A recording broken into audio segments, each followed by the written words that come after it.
Speaker of the National Assembly.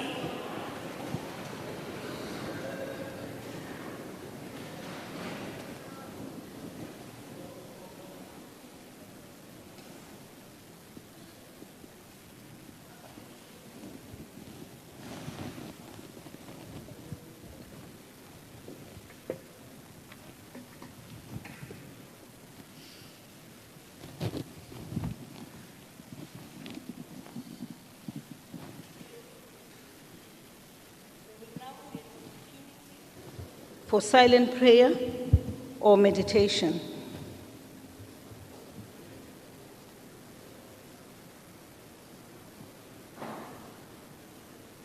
Please be seated.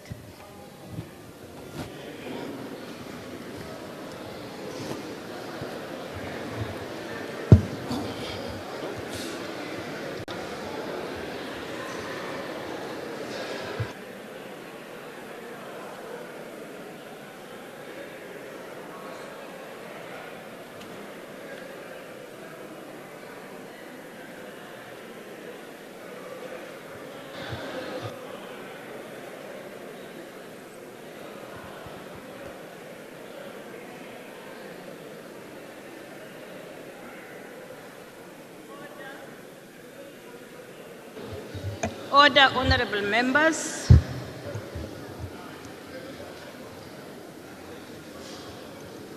Honorable members, before proceeding with the debate, I would like to thank all honorable members for making the effort to be here at such a short notice.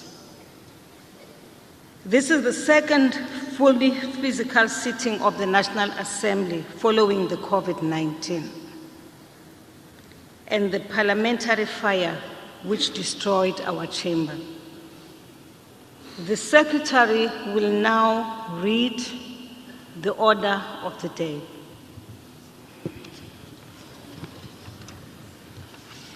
Consideration of the report of the independent panel established in terms of Rule 1294Q to conduct a preliminary inquiry relating to a motion proposing an inquiry in terms of Section 89 of the Constitution of 1996.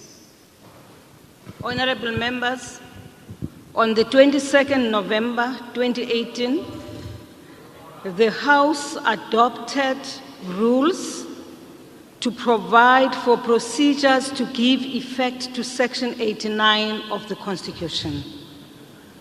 The report of the independent panel established in terms of these rules is now before the House, and after the debate in terms of Rule 12913, the House must resolve to proceed or not to proceed with an inquiry by an impeachment committee of the Assembly. Point of order.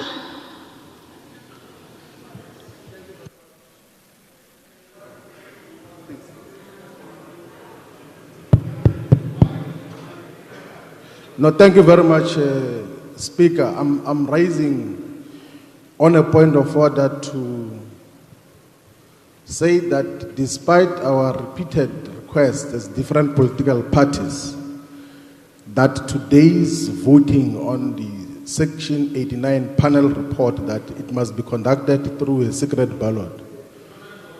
You opportunistically yesterday responded to us, never gave us a chance to could even subject that to review, because it is objectively and conclusively reactionary and suppressive of the democratic process and rights of members of parliament to want to say that they must vote on an open ballot on a very sensitive issue when they've got threats from their own political parties.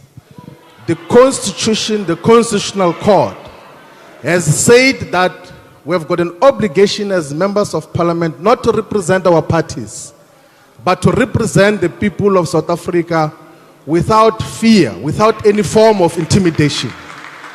And now we are here in a situation which decisively should hold a president accountable.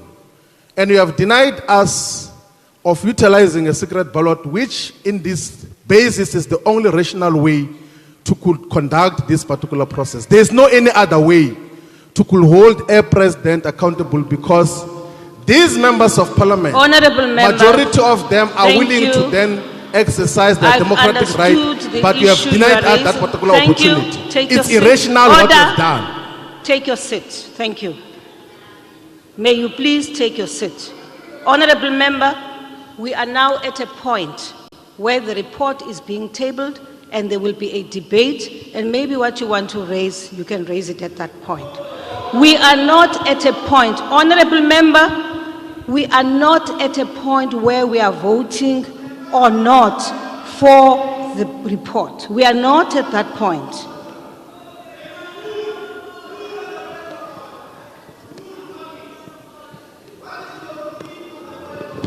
All right, okay, sorry. Honorable Dr. Dlozi, let me start. The person akuphendula ngesixhosa sithi, and I had to hold back. We haven't seen you in Parliament, and the first time we see you, you are heckling. Yes, Honorable Zakute. Thank you very much, Honorable Speaker. Honorable Speaker, I just want to remind all of us sitting here, especially the chief whips of all political parties. We had a special NAPC meeting where this matter was discussed. So today we are dealing with a report. According to the rules, the report needs only 134 members plus 1 to approve it.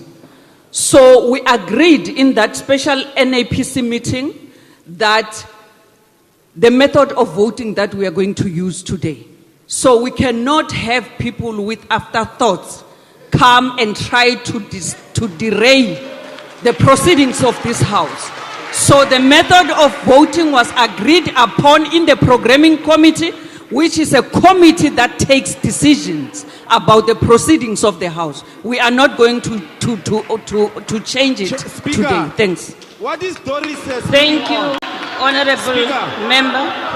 Speaker, what? I have not recognized you. But on what grounds? On Honorable what grounds member. did you recognize Doris? Honorable Member, sit down. Why was Doris speaking? On what grounds? On what rule? Honorable Dlozi. Can you be consistent with the application of the rules, Honorable Dlozi, will Speaker? you please take Why your was seat? Doris speaking now? On Honorable what Dlozi, rule? Take your seat. She spoke because I recognized her. Sit down, Honorable Dlozi. And will you... No, don't do that. We have a long day, actually. Don't do that. Honorable Malema. Thank you, Speaker. I would like you to call Honorable Doris to order, because you know, sitting there, that you cannot cite a rule she was standing on. She was not standing under any rule. And don't do that when you are presiding over Parliament. So what she said, she was out of order, and please rule her members, out of please, order, please. I can hardly hear, please. Honorable member. Okay, honorable members, I see you at the hand, but I will not allow you to speak at the back. I won't allow you for now to speak. Allow me, honorable members, to make this ruling. Honorable members, the Speaker is empowered to exercise her discretion in determining the voting method to be employed to decide questions before the House, where no voting method is prescribed in the rules of the Assembly. In deciding whether to have an open or secret ballot on the vote, the Speaker must be guided by the constitutional requirement to enable effective accountability while simultaneously maintain transparency and openness. For the Speaker to deviate from the principle of openness, it must be established that an open ballot is not likely to ensure effective accountability, and that circumstances exist that would most likely prevent a free expression of the will of the members of the National Assembly. Honorable members, I have considered the request for a vote by secret ballot and have communicated my decision and the reasons for my decision in this regard. It is sufficient. Please lower your hand until I finish, please. It is sufficient to reiterate that a parliamentary environment is always a highly politicized space and can never be entirely free of political tensions, either between or even within parties. I do not believe that the atmosphere is so toxified or so highly charged that members of the sub-assembly would be prevented from exercising their vote on this question in accordance with their conscience using an open voting procedure. This is borne out by the various views that have been freely and publicly expressed over the last days. I further wish to reiterate that an open and transparent procedure followed by the Assembly to exercise this important decision on the Section 89 Independent Panel Report can only bring about public trust and confidence in the National Assembly and our democratic dispensation. I therefore stand by my decision to decline the request for a vote by secret.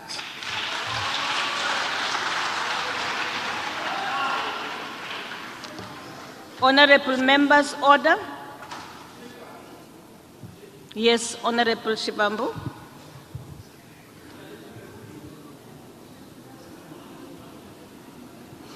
We want to stand to reject that decision, and then we want to express that through a vote. That can we be allowed to vote on whether we can use secret ballot or not. So we are proposing a family that before we proceed with this process, we should be allowed to vote on your decision now. It's a point of order, Honorable Shivambu. It's an issue that we have to then deal with in the particular fashion. Please. There's a point of order. Honorable member, yes, you have the floor. We are proposing division of the House on that question. Please take your seat. I've noted you made your point. And the division must be secret as well. No, please take your seat, Honorable member. Honorable member, please.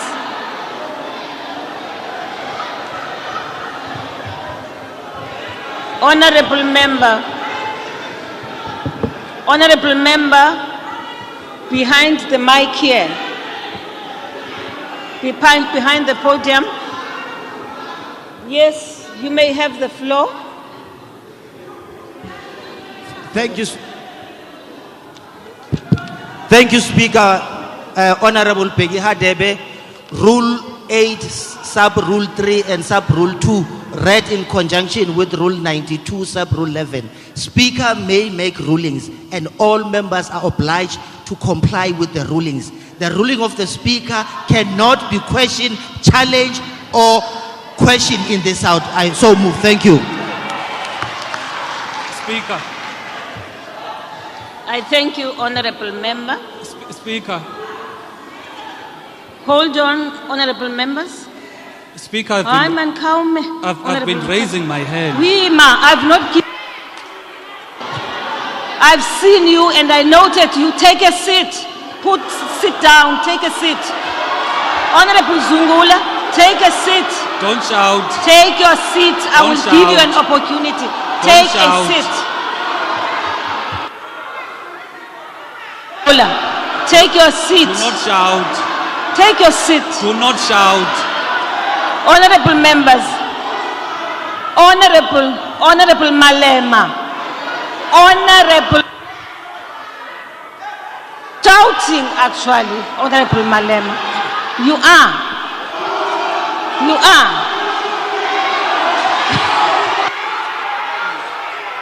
You know what? I am not going to allow you to disrupt this session. I will not. You can rest assured. Honorable Zungula, you'll recall that earlier on I did say that I noted your hand. You may now take the floor. Thank you. Speaker, Honorable Malema, please provide leadership. You shouted first. Salapansi, Tula. Take the floor, Honorable Zungula. Speaker, I think the first thing you must not do, Speaker, do not note me, and then you note other people, and then after you come back to me, and you shout. That is the first thing. The second thing, Speaker, is that the powers of Speaker do not belong to you personally. You must not use your personal views on how a decision is taken in Parliament, because the powers that you have belong to the people of our country. The Constitutional Court ruled that under such circumstances, there are threats, Speaker, that members of the ruling party have been given by their chairperson, that should they vote differently towards the party instruction, they are going to be expelled. Order, honorable members, I can hardly hear.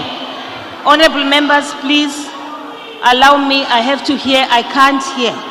Yes, Honorable Zungula. So there are existing threats, Speaker. The chairperson, who is the minister, is here, can confirm that he has threatened members of Parliament. If they vote differently from what they've decided as a party, they are going to be expelled. How can you say that is not reason enough to grant a secret ballot? We've got Honorable Nyonso, who also received a death threat. He's gone to the police station to open a case. Why don't you think that is reason enough to grant a secret ballot? Thank you, honorable member. Honorable Mr. Klaso, there's something wrong with the system. There is something wrong with the system. I can hardly hear from here. Thank you. Honorable members,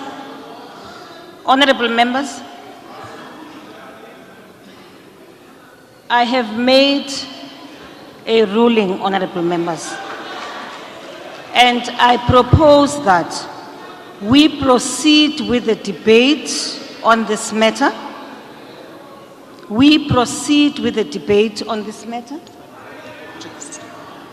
And allow for parties to express their views on the matter.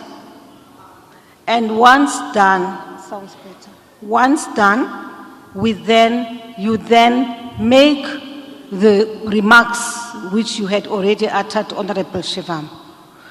The point is, all parties who had written to the Speaker has since responded to all of the matters which you raised and referred parties to a decision of the National Programming Committee, which we had, where parties proposed on their own. It was actually proposed by the chief whip of the majority opposition party, that we should go the route of a roll call. And they were supported by the chief whip of the EFF and other honorable members. And what I have since done as Speaker, honorable members, please allow me to finish, because I am recapping the events of the past few days. And since then, the decision of the Speaker stood. Subsequently, I received letters from various parties, parties who were part of that National Programming Committee, which took a decision on how this vote will be conducted. And therefore, honorable members, you must have noted that in those letters I did remind you about the decisions which we took. And it is on the basis of that, honorable members, that I am requesting that we proceed with the debate on this matter. The report is before you. You have all read the report, and I am sure your parties have afforded you the opportunity to discuss the report, and therefore you should be ready to engage on the contents of the report. That is all, honorable members, I am proposing. Point of order, honorable member.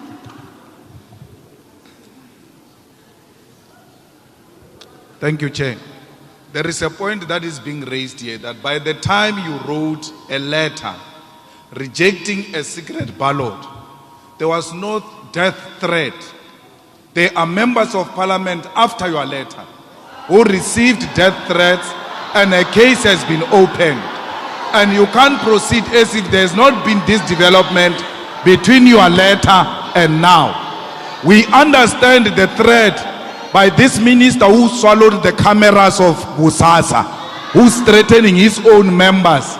On top of the swallow of Busasa cameras, there is another threat where members of parliament have received death threats from the underworld which these people are working with, that if we vote in the opposite, we are going to be killed. That development, when you wrote the letter rejecting a secret ballot, was not there. And it is on the basis of that we are rising here now, that you may want to reconsider your decision because there are these developments which were not there when you wrote your letter, Speaker. Thank you. Honorable Malema. Honorable members, order. Order. Just as a reminder, I have received, no man, you can't make reference to somebody being a liar here now.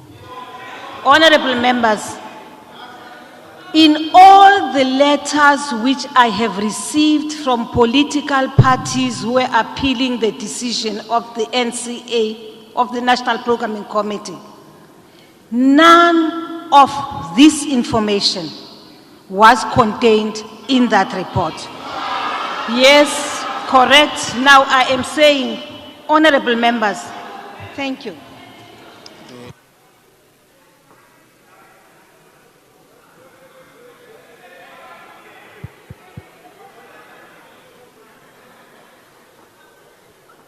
Honorable members, I'm informed by Mr. Kaso that this morning there was a case which was reported to the police.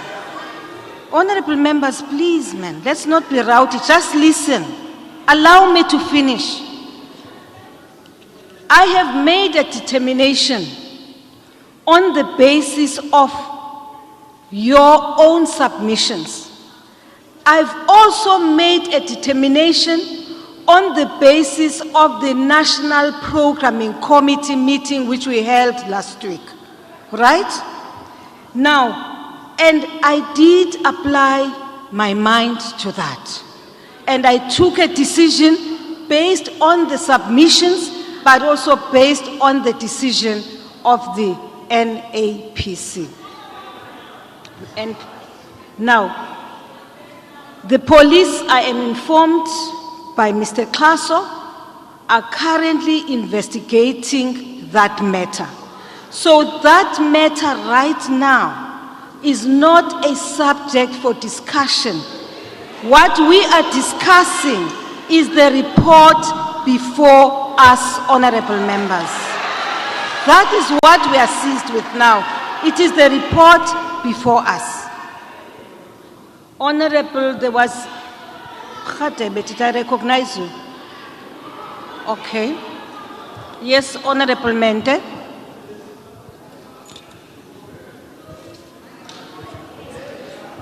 Speaker, when we wrote to you this development was not there. And you are correct, you responded to us on the basis of the facts we put before you.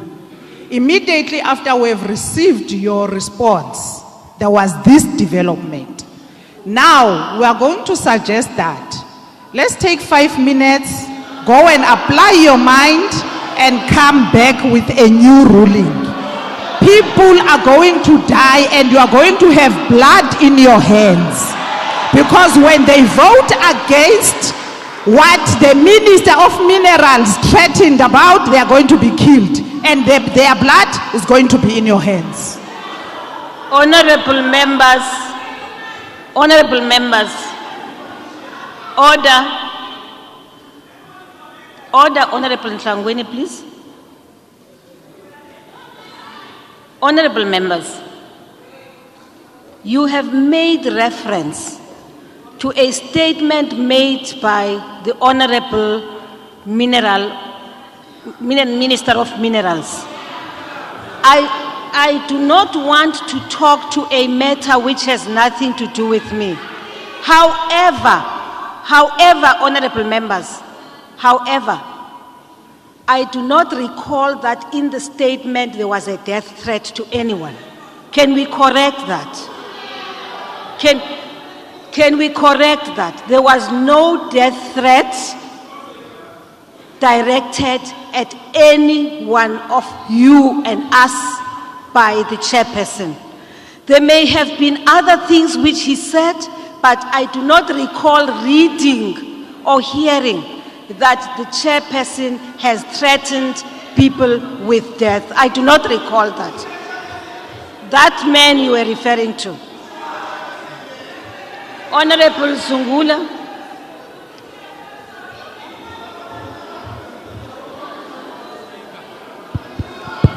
Speaker, Yes, Honorable Zungula, when you responded, Speaker, to our followed letters, by Honorable Khatebe. when you responded to our letter, Speaker, you never dealt with the issue of the national chairperson who was threatening members of parliament. In all of your letters and responses, that has not been addressed. That is the first thing. The second thing, Speaker, is that last night, members of parliament received death threats via SMS stating should they vote in favor of the report, their days are numbered. That is last night. Now, I want to come to you again, Speaker, and say I agree with the submission by Honorable Mende. If you want to take 5 minutes to apply your mind again, please do so. But your decision that the voting method today will be via an open method, that decision is irrational. That decision, Speaker, does not take into account the circumstances that we find ourselves in, where members are threatened on their lives, they are threatened on their livelihoods. So please apply your mind once again. Thank you. Thank you, Honorable Member. There's a hand there. I'm sorry, Honorable Member there. Yes, please. Thank you, Honorable Speaker. Honorable Khatebe, I was referring to Is it that Khatebe member or there. myself? Sorry, Honorable Pando. Honorable Member. Oh, Honorable Pando, you may proceed. Honorable Khatebe now is... Thank you very much, Honorable Speaker. I rise in terms of the rules, both with respect to how we should address honorable members of the House. You allowed, Honorable Speaker, members to refer to Honorable Dlakude as Doris, which is unparliamentary in terms of the rules. Secondly, you have allowed that aspersions should be cast or can be cast against the Minister of Minerals and Energy. As far as I'm aware, there is no chairperson of the ANC in this House. There is Honorable Mandashe, who's an elected member of Parliament. And I would ask, Speaker, that given these spurious points of order by people who are afraid that their Phantom 42 will be proven to be phantom, they are now merely misleading the House and delaying a debate they know they have lost. I therefore request you to allow the House to proceed, Honorable Speaker. I thank you, Honorable Member. Honorable Members. Yes, Honorable Khatib. Thank you, Honorable Speaker. I'm also rising on the point of order of Rule 85. There were aspersions which were cast on the Minister of this House, Honorable Mantashe. I think that whatever was raised against him, it can only be done through the substantive motion. So I think that there must be a ruling around that. Number 2, Chair, Honorable Zungula is not a shop steward of the ANC. He cannot come and tell us how we run our organization. ANC has got its own system of dealing with these things. So a leader of a 2-member party cannot tell a gigantic organization like the ANC how it should run its affairs. So we must get off, we must deal with this report. Thank you, Chair. Thank you, Honorable Member. Honorable Members, a matter has been raised here by Honorable Pando, and I must say that I missed that. I did not hear. Maybe it was at a time when there was a problem with the system, and I will therefore study the Hansard. And once I have studied the Hansard, I will rule on the matter. Honorable Members, hold on, Honorable Member. I had noted a member right at the back. I'm sorry, Honorable Member, that I've not, I'm sorry, I don't remember your name. Sit down, Honorable Kyangi. You did not have your hand up. Honorable Member.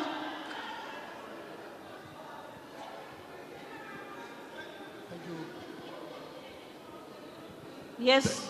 Thank you very much, Honorable Speaker.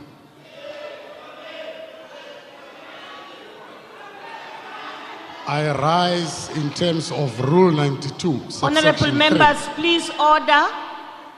Can you call me away? Come.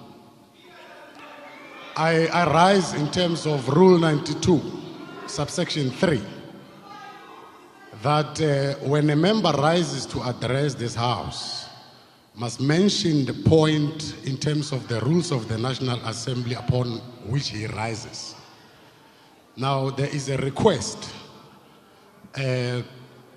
from my far right that some self-appointed shop stewards have been making reflections on the discussions that we had earlier on as a movement called the African National Congress. It is incorrect for people to speak on our behalf. It is wrong for people to suggest that we have been threatened if they are not bringing that as a substantive motion as per Honorable Khatib. Let us not be subjected to political gymnastics and people who are dreaming about some discussions that they are afraid to undertake. Thank you very much. Thank you very much, Honorable Member. Honorable Members, I am now ruling on this matter. And that ruling is that I have allowed you adequate time to raise at times spurious points of order, and I will not allow for a continuation of that now. I now rule that we proceed with the debate on the report, Honorable Members.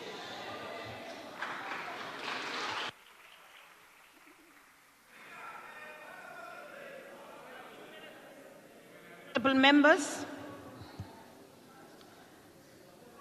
we now proceed with the debate on the Independent Panel Report, and I now call on the Honorable Chief Whip of the Majority Party.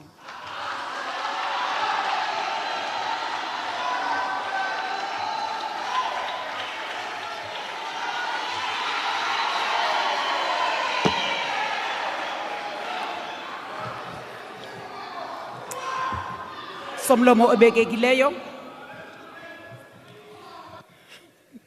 Somlomo obekekileyo. Usekela Mongameli amalungi onke ombutho akhoyo apha namalungu eParlamente. Namhlanje amahlo esizwe athentsho kule ngxoxo mpikiswano ngomba obaluleke kakhulu kwimbali yendlu yowiso noqingqo mthetho nakwisizwe soMzantsi Afrika ngokubanzi. Siphawula ngengxelo yophando olwenziwe ligqiza elizimeleyo leenkcuba buchopho zomthetho malunga nebholo lokubiwa kwemali kwifama kamongameli umnumzana uCyril Matamela Ramaphosa. Kokokuqala ezimbalini zalendlu ukuba sixoxe ngokususa umongameli esihlalweni sakhe phantsi kwemigaqo yalendlu esekezelwe kwisolotya 89. Ke ngoko esikwenzayo namhlanje kuya kuma njengomzekelo kwiziphakamiso ezizayo ezinokuba lolu hlobo. Kakade ke elinyathelo lale mibutho iphikisayo libangela ukuba sibe kule ndawo alikho msulwa liqhinga loqhimgqosho abasoloko bezungula ichele. Iqela eliqulunqe esisicelo somlomo lasekwa ngabo bangqondo bugqirha ukuze liphakamise kule Palamente izindululo zokungamthembi umongameli kwaye licele uba umongameli ehle esikhundleni. Kudala ke bezama amatyeli ngamatyeli ukuzisa isiphakamiso sokungamthembi umongameli bekhokhelwa ngumbutho wamalungu amabini. Umhlekazi obekekileyo uzungula oko ezungula ichele wangena wazungula ichele kusuka ngo2019 ngo2022 oko wazungula ichele. Singumbutho weANC sithe sahlala phansi sanika ingqalelo kumgaqo siseko siye sandula ke ukufunda imigaqo yalendlu yowisomthetho. Le ngxelo ayibopheleli kwinkqubo yomgaqo somlomo obelekileyo. Nantoni na esiyenzayo kule ndlu kufuneka ibe semthethweni kuba sithi abaqulunqi bomthetho asikwazi ukukekela ke sizenze unonkala sihambe ngokwemfuno zamaqela aphikisayo kuba wona efuna isiphumo esithile. Kudala sibacenga ogxa bethu into yoba ukuba ngaba nifuna ulawulo makubhekwe ebantwini evotini khona ukuze nibuye nilawule kakuhle. Ngoqinisekileyo ke le nkqubo sikuyo ekugqibeleni iza kugqitywa ngento yoba sivote into yoba ngobani abayixhasayo nabangayixhasi le ngxelo. Ngoko ke kukho abanenjongo ezizezinye kule nto sikuyo. Eli gqiza ngokwalo liyavuma into yoba ixesha libe lincinane kakhulu. Honorable Member, I'm sorry, Honorable Chief Whip of the Majority Party. There's a point of order from Honorable Kwangwa. Yes, Honorable Kwangwa. Okay. And thank you very much, Speaker. Salapansi. I rise on a point of order and parliamentary language. And Uthe uchief whip zinengqondo zamagqwirha uthi siyathakatha. Sicela irhoxiselo. Okay, thank you very much. Thank you. Honorable Chief Whip, will you please withdraw that akuna magqwirha apha? Withdraw, Honorable Chief Whip. Hayi ndizawurhoxa kodwa ibingatsho uba bangamagqwirha ibithi ingqondo bugqwirha. Kodwa ke xa utshoyo somlomo ngokuzithoba ndiyarhoxa. Enkosi, thank you. Proceed. Igqiza ebeliphanda likhokelwa nguJustice Ungcobo. Libhale ingxelo likhokhelwa bubulungu nobungqina obubekwe phambi kwayo. Eli solotya likwingxelo lihlwayela imbewu yentandabuzo kwabaninzi abaye bayifunda le ngxelo.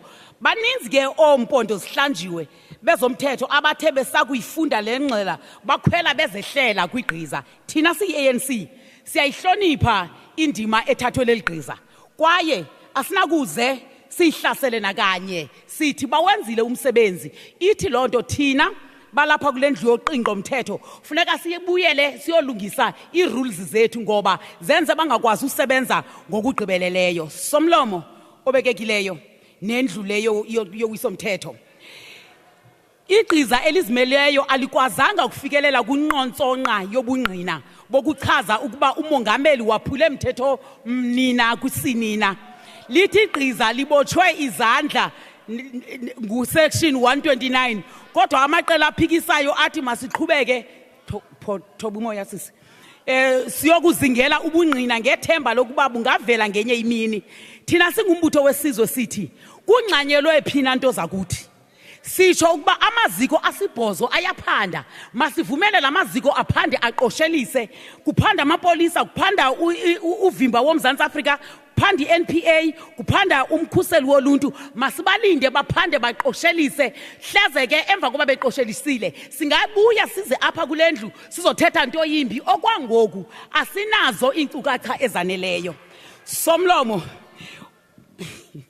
sithathela ingqalelo inyathelo likamongameli lokusa ingxelo kwigqiza kwinkundla yomgaqo siseko kodwa asibanjwanga yilonto into basingaxoxi sithi ingxelo ayigqibelelekanga umbutho wesizwe yeAfrican National Congress ayisekeli ayixhasi lengxelo de kubekho ubungqina obubambekayo bokuba kutheni kufuneka siyivotele nokuba ingabuya kulonyaka ozayo noba ingabuya ngomso uba ngaba iza inento ebambekayo sizawuxoxa lonto ikhona okwangoku ayinasihlahla lengxelo ikhoyo masivumele kuqhutywe iba ngumnqa ke into yoba bonke abantu bafuna ukuthethela iANC namalungu wayo abajoyinanga eminye imibutho bajoyine iANC mayinikwe indawo yayo ixoxe namalungu wayo isebenze njengokuba nawena amalungu avota ngolhlobo nifuna ngawo yekani ukufuna i-secret vote nizifunele iANC ulawulo aluthathwa lutsalwe ngomsila alungenwa ngosango lakwasemva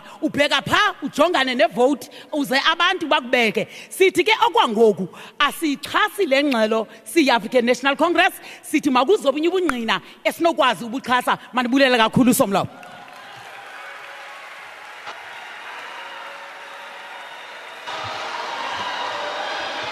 I thank you, honorable members.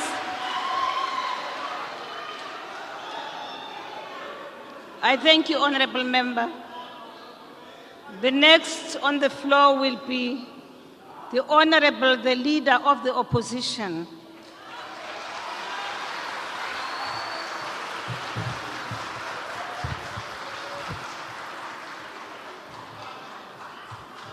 Thank you, Madam Speaker.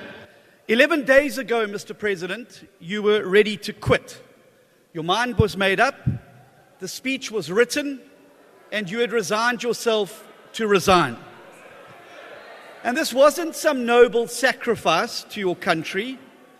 No, you were going to resign from office because the alternative was unthinkable to you and potentially fatal to your party. The alternative would mean answering questions before a committee of Parliament about the large stockpile of money that you had hidden away in your farmhouse. Money that you claim was nothing other than a Christmas Day buffalo shopping, combined with some lax admin and poor bookkeeping. But let me assure you, Mr. President, not many people in this House, and even fewer people out there, believe that you have been truthful about the origin of the money, why it spent 2 months hidden in your sofa, what you'd intended to do with it, or why you tried for 2 years to cover up evidence that it ever actually even existed. Those questions all remain unanswered. And it was the prospect of having to answer them under oath that convinced you to write your resignation speech. That is how damaging the Phala Phala truth is to you personally and clearly also to your party. And it was only when your ANC comrades reminded you about how the ANC normally deals with these inconveniences, how easily the ANC is willing to abuse its majority in this House to crush any notion of accountability, that you then decided to cancel your resignation.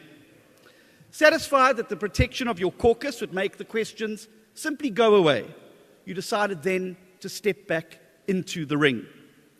And of course, we've been here before, and not so long ago. We all sat in this House, debate after debate, vote after vote, and watched the ANC majority shield Jacob Zuma from half a dozen motions of no confidence and one impeachment vote. We had to watch an embarrassment as shameless MPs all nodded in agreement with the ridiculous fire pool video. Our parliament became the laughing stock of the world as 250 grinning and heckling ANC MPs reduced this once august house into a mindless defender of the indefensible. And when Judge Zondo wrote his final report on state capture, he reserved his harshest words for the sellouts in Parliament, who so effortlessly trampled over their constitutional obligations and their oath of office in service of a corrupt president and his handlers. Never again, we were told in the wake of the Zondo report, never again would Parliament be declawed and disempowered as it was in those dark days. Not under this president who rode into town majestically on the promise of a new dawn and pledged to do things differently. And yet, here we are again. Then it was in Kandla, now it's Phala Phala. Then it was fire pools and cattle kraals, now it's couches stuffed with dollars. Then it was President Jacob Zuma, now it's President Cyril Ramaphosa. But it's exactly the same modus operandi. As long as you got the numbers in Parliament, you can make any scandal go away. And if that's how you intend to vote today, in one unified shield against accountability and oversight, just like you did in the Zuma days, then shame on you. And President Ramaphosa, if that's what you expect and demand of your caucus, after everything we've been through in the wake of state capture and the Zondo report, then you, sir, are no different to your predecessor. So I ask that every member thinks carefully about what today's vote means.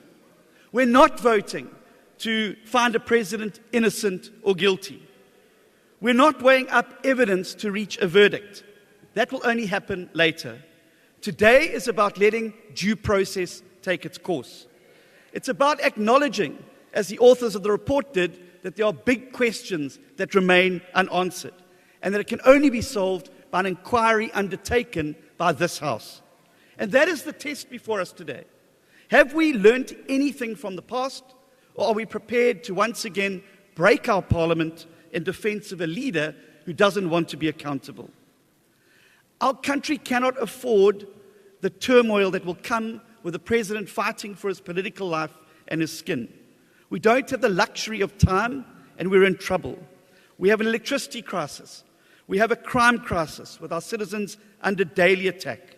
We have an unemployment crisis where 43% of our citizens, most of them under 30, cannot find a job. For 60 million South Africans, these crises are real.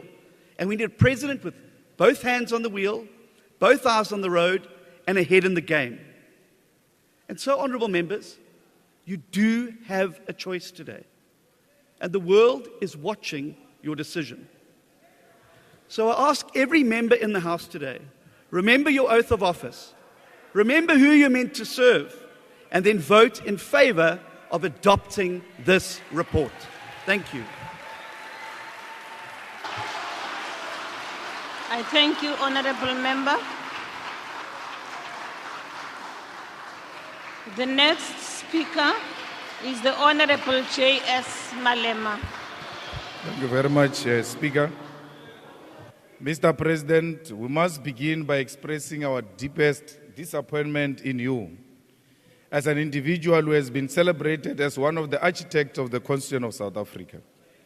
On the 10th of December 1996, you sat head and shoulder with President Nelson Mandela and committed this country and yourself to abiding by the rule of law and to protect and defend the Constitution that President Mandela signed on that day. You vowed in front of the world that you will hold sacrosanct the ideals of accountability and transparency which is enshrined in the Constitution without fail. Today, 26 years after you held Nelson Mandela's hand, lifted our Constitution high into the air, you stand as the greatest enemy of constitutionalism and accountability. As a so-called architect of the Constitution, you have resolved to take Parliament of South Africa to court to avoid constitutional obligation of accountability. As a so-called crafter of our democratic dispensation, you are accused of engaging in activities that characterized a criminal underworld. As a so-called champion of accountability to masses of our people, you today avoid scrutiny and questioning like a fugitive. Mr. President, your reluctance to allow inquiry into the activities of Phala Phala farm are shocking and concerning. You are so desperate to avoid any type of investigation into the crimes that have occurred at and in relation to a Phala Phala farm that you have decided to spit in the face of the freedoms and institutions so many fought and died for. It is concerning because it means worse has happened in the farm that you do not want people of South Africa to know. Instead of using the process of the impeachment inquiry to clear your name, you have mobilized your party to fight against an attempt to discover the truth of what happened in Phala Phala farm. Mr. President, you stand accused of theft from the people of South Africa. You stand accused of violating your oath of office and of violating the Constitution. You have stashed money in mattresses and allegedly avoided paying taxes. It is now accepted fact that you did not declare millions of foreign currency kept in your sofas to the South African Reserve Bank. It is now an undeniable fact that you have engaged in paid work while occupying the office of the President of South Africa. It is an undenied fact that your answers regarding Phala Phala farm are unreliable because they change depending on the audience you speak to. It has become clear that you have no intention of taking responsibility for the crimes of Phala Phala farm because at every opportunity you blame vulnerable staff members of the crimes, staff members who can only operate under your instructions.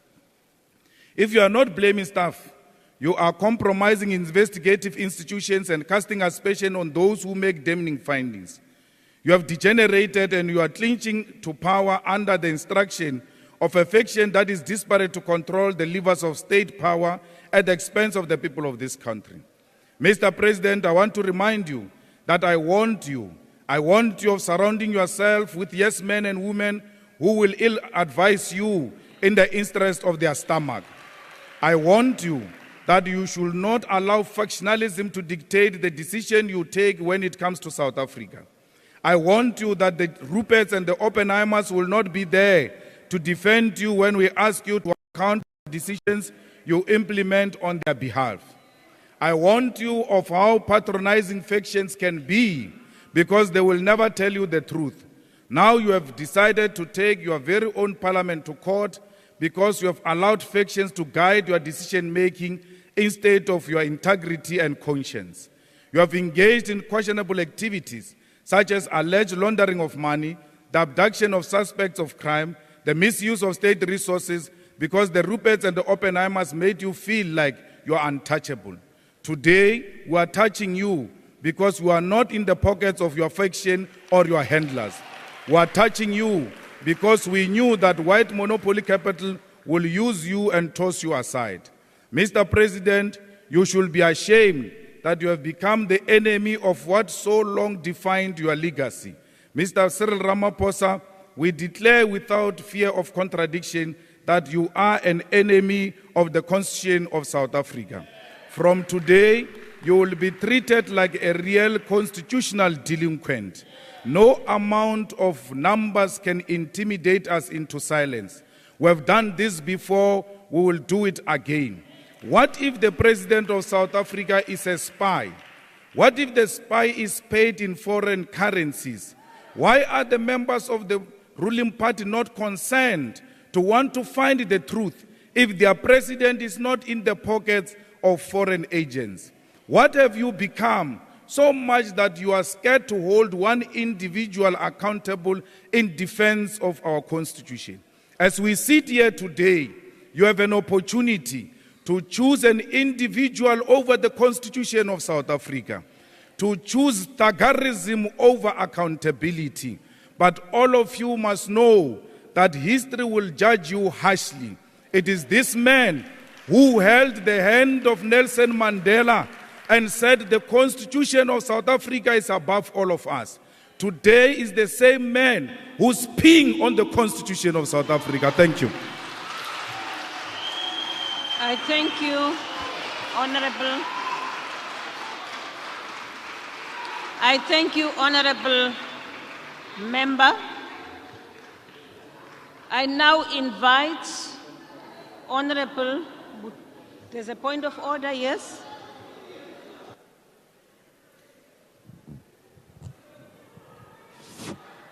Thank you, Honorable Speaker. I'm rising on Rule 84. The member who was on the platform spoke unparliamentary language concerning the President. In particular, when he said that it is something to the Constitution. I cannot repeat it myself. It is something, he said it is something to the Constitution. I cannot repeat it myself. Thank you.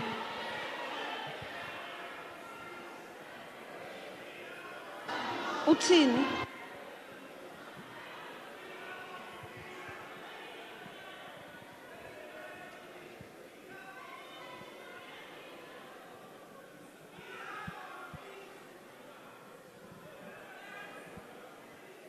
Okay, thank you very much.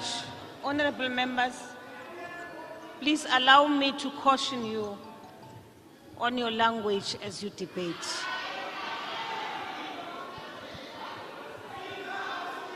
Honorable members, I request you to mind your language as we debate this matter. I now proceed and I invite Ubaba Ubuthelezi. Baba Ubuthelezi.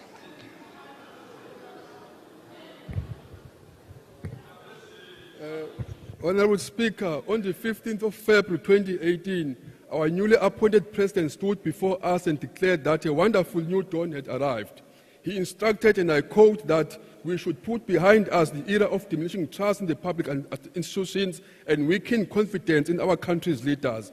We should put behind us negativity that has dogged our country because the new dawn is upon us, close quote. He was clear that this new dawn was a shift away from what he soon called 9 wasted years under his predecessor, a shift away from corruption, away from abuse of power, away from unethical leadership, and away from deception. So as news broke of Phala Phala theft, there was only one way to describe South Africa's response, and that was disappointment. Dearly wanting to believe in the new dawn, some clung to the hope that the president has done nothing wrong. Thus, a second wave of disappointment washed over our country 2 weeks ago as the report of Section 89 panel found that the president indeed has a case to answer. The IFP has considered the report of the independent panel, and we believe that it could not have come to any other conclusion based on the information before it. We therefore support the recommendations of the report as the IFP. We wish to thank our former Chief Justice Ngobo and the panel he led for performing a very difficult task objectively and giving due care for our country. This panel was established through the Parliament to determine where there was prima facie evidence that the President indeed has a case to answer. Thus, Parliament should set in motion the process of an impeachment committee. Regardless of whatever this right course of action will be defeated by the President's party, regardless of the outcome of the next process, something has broken that cannot be fixed. South Africa cannot trust the president anymore. Worse to this is that this trust was not only to the president, but to the present promise of a new dawn, promising honest leadership. Now we're left asking, is there any among them that is beyond reproach? The temptation is to say, bear the devil you know than the devil you don't. Because for us, President Cyril Ramaphosa was the only hope we had in the ANC. He stood against the factions that fought to impose radical economic transformation at any cost, and in fact, at the cost of our ailing economy. If the president is not exonerated, we fear what will come next. Looking at the possible outcome, it is clear that we should expect the worst. The IFP has deep concern for our country. It is patently clear that there are no longer leaders in the ANC whom we can trust. For what was once a glorious liberation movement has become a morass of moral corruption. I know the pain the IFP founder has, who once served this greatest liberation movement until it abandoned its founding principle. It has placed its course on a path of a terrible destination, and tragically, Speaker, that destination has been reached. Whatever becomes of the latest stain in the ruling party, we, the people of this country, have been betrayed. The IFP support the report. Thank you. I thank you, Honourable Member. Thank you. I now invite the Honourable Dr. P.J. Groenewald.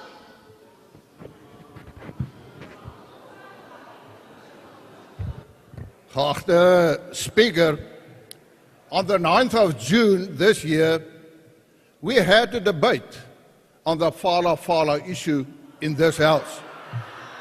Yes, we did. And my advice to the Honourable President was to come and take the public in his confidence and give the answers. Because the President is on record where he said that he did nothing wrong, that he didn't break any law. So then it is just common sense that if you have nothing to hide, that you will come forward and take the people of South Africa in your confidence and give the answers. But again, the President decided differently. Now, firstly, there's no doubt that in this whole issue, the decision of the President is not in the best interest of South Africa, but only in the best interest of himself and in the best interest of the ANC. In terms of Section 83 of the Constitution, it says quite clearly that the President must uphold, defend, and respect the Constitution of South Africa. Now, Honourable Speaker, if the President had respect for the Constitution, he will avail himself to be accountable to the National Assembly. If we go and see what the Zondo Commission found, it was clearly stated that the President himself didn't take enough steps to ensure accountability. The former Speaker apologized to the people of South Africa, saying that they failed to hold the executive accountable. Now, Chairperson, if the President respects the Constitution, he will come forward and then answer to this House to ensure accountability. And why do I say it's common sense?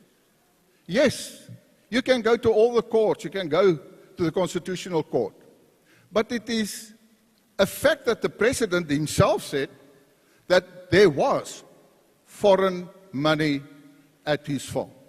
Whether it's $580,000, whether it's $1 million, whether it's 100,000 is irrelevant. The fact is that he admitted an amount in foreign currency. Now, Honourable Chair, or Speaker, it's common sense to ask them, well, did you comply to the regulations to declare it? It is common sense to ask, if you want to say it's a company, did you pay VAT, for instance? It is common sense to ask, why did you wait so long? It is common sense to say, well, why did you stuck them in furniture? Those are common sense. And Honourable Chair, what the people of South Africa wants is answers to those common sense questions. En die feit dat die agbare president dit nie doen nie, skop hy eintlik die mense van Suid-Afrika in die tande en sê, ek is die president, ek is nie verantwoordbaar aan julle nie, en buitendien is die ANC se belang baie, baie belangriker as die belang van Suid-Afrika. Ons sal wel hierdie verslag aanvaar. Dankie. I thank you, Honourable Member. I now invite the Honourable Reverend Mishwe.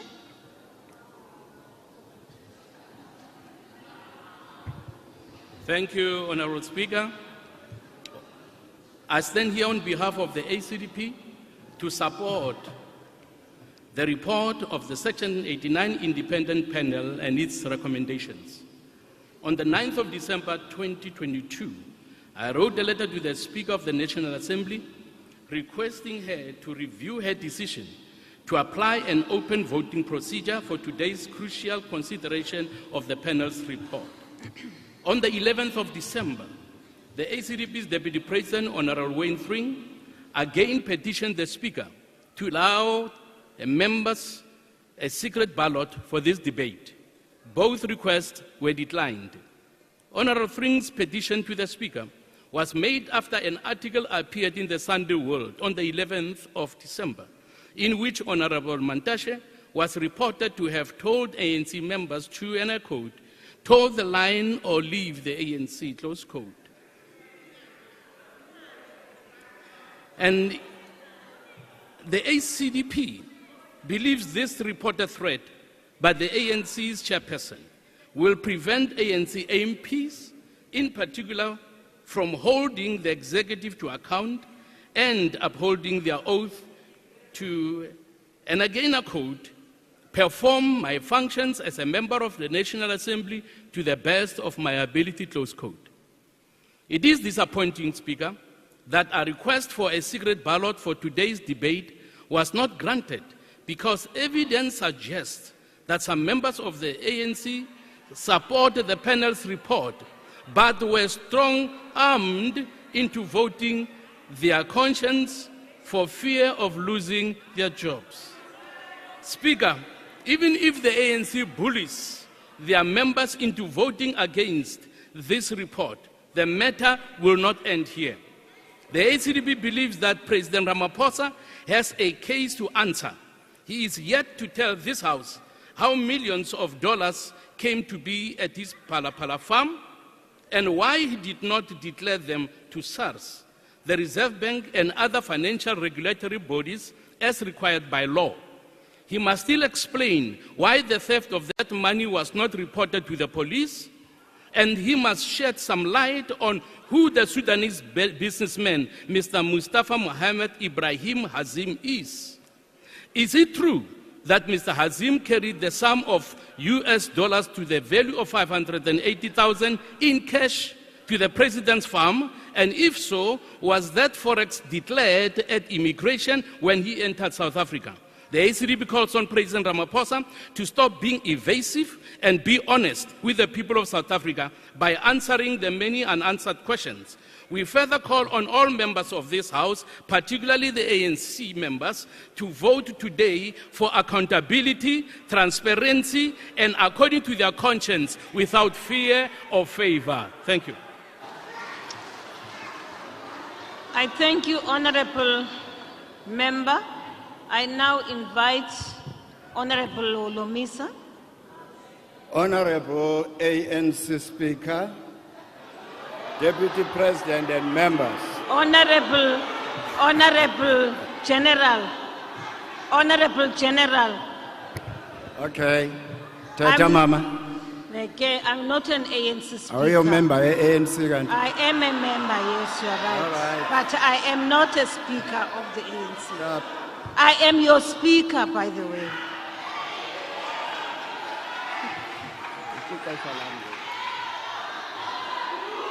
Order.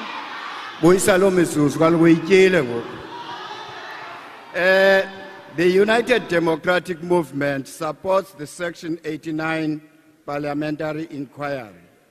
When the Section 89 Independent Panel was given the mandate to look into these allegations, we were all on board, and we must now let the entire process run its course.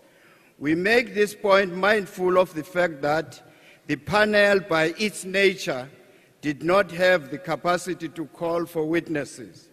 The UDM therefore believes the four main players in the case, like President Ramaphosa, Arthur Fraser, Benjamin Chauke, and Hazim Mustafa, must be given the opportunity to give their side of the story. However, let us not forget what is at the crux of this matter.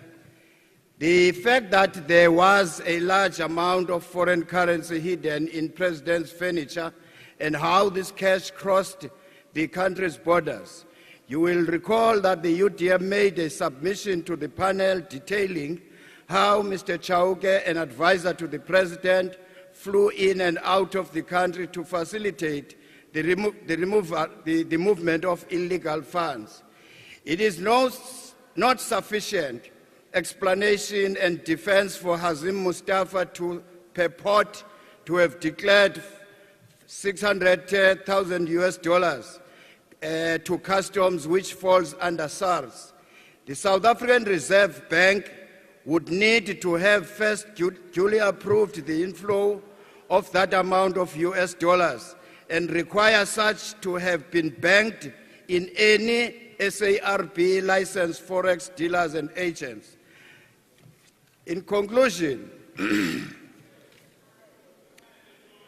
the Section 89 panel has found that the President has a case to answer. Let there now be a full inquiry by Parliament, the very institution that elected him to office, and to which he is constitutionally accountable. Sithi mawubuye uMzantsi Afrika esiwuthandayo emaseleni mawubuye. I thank you, Honorable Member. I now give the floor to Honorable Zungula.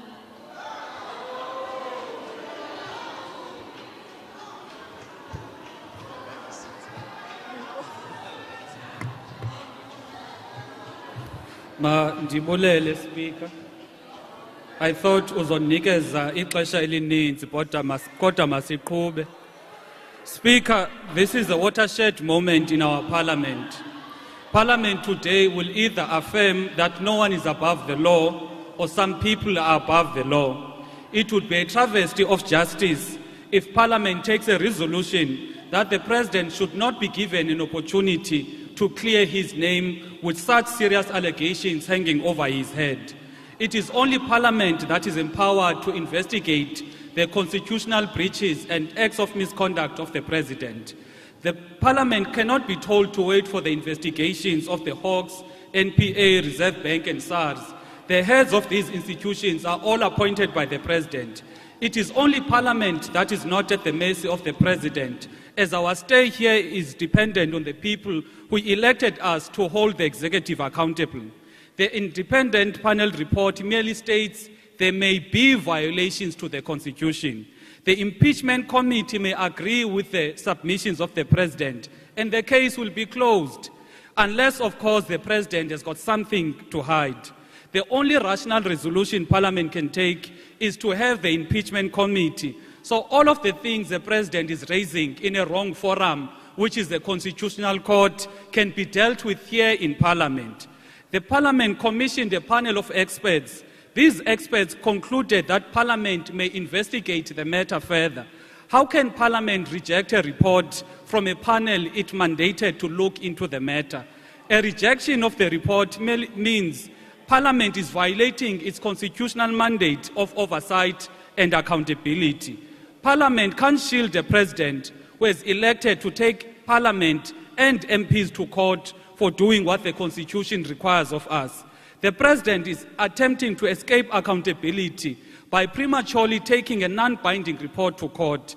Mr. Ramaphosa can't want to be a president, yet he is against being held accountable. The President is actually undermining the judiciary. How does he trust the current justices in the Constitutional Court, yet is undermining the wisdom of the former Chief Justice Ngcobo? If the President and his supporters believe he is innocent and has nothing to hide, why is he fighting against a process that would clear his name? Members who refuse a resolution to establish the impeachment committee are actually violating their oath of office, which we saw to be loyal to the Republic. As members who took an oath to be faithful to the Republic, let's vote to adopt this report and establish the impeachment committee. eyokugqibela eyintsimbi yandisizela yazi. You are made to defend into engayaziyo. You know nothing about Phala Phala, akho kwamali ezekuni, but you are made to defend into engayaziyo. Vote in support of your accountability. Vote in support of oversight. Thank you. Thank you, Honorable Member. I now invite the Honorable Heron.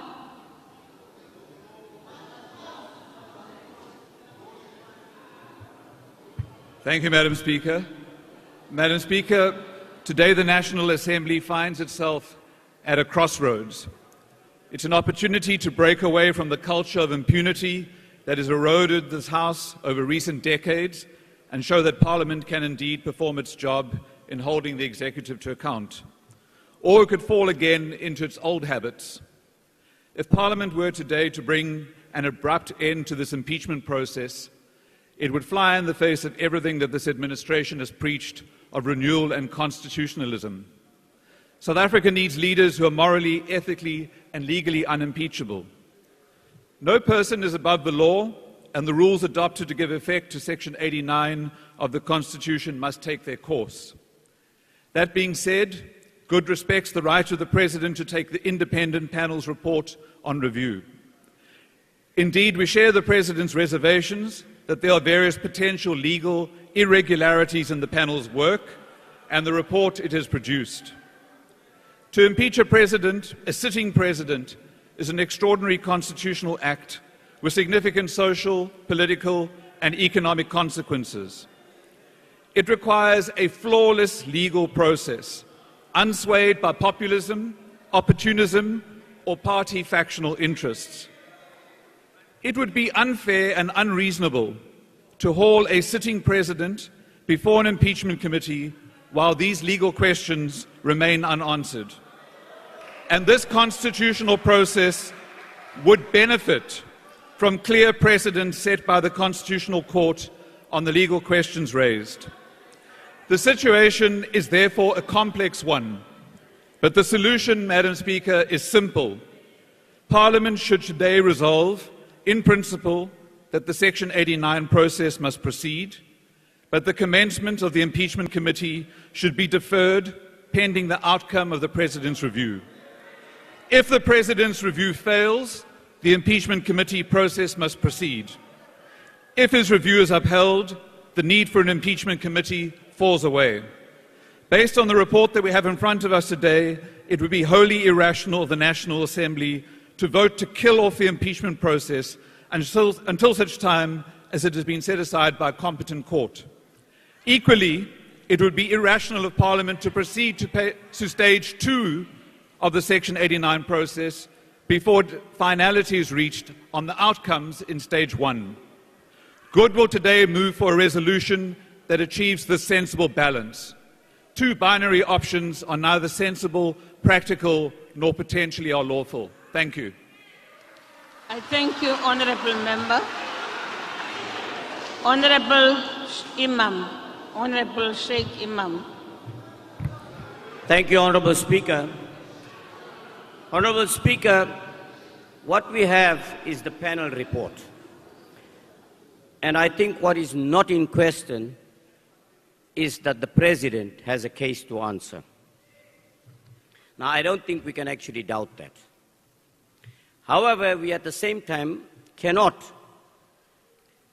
overlook the fact that there's an application before the Court to review the findings of this particular panel. Now, I think one of the things we are forgetting here, and I want to say particularly to the ANC, whatever happens in your party affects the entire country. The hate that exists in your party is impacting negatively on the entire 60 million people in this country. You are not only destroying yourself, but you are destroying this entire nation. Yes, it's true that many people want the president out, and for different reasons too. There's no doubt about it. Some for their own selfish reasons, others for his position, others for avoiding prison, or orange overalls. But the fact of the matter is this, that what we have before us is a report, and that report must be adopted here today.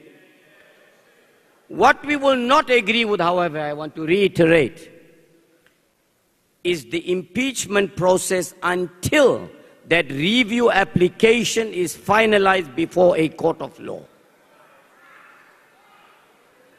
You cannot accept a report, adopt a report and implement its findings. At the same time, in this case, the President is questioning the findings in that report. Now let us also say this. We repeatedly say everybody is equal before the law.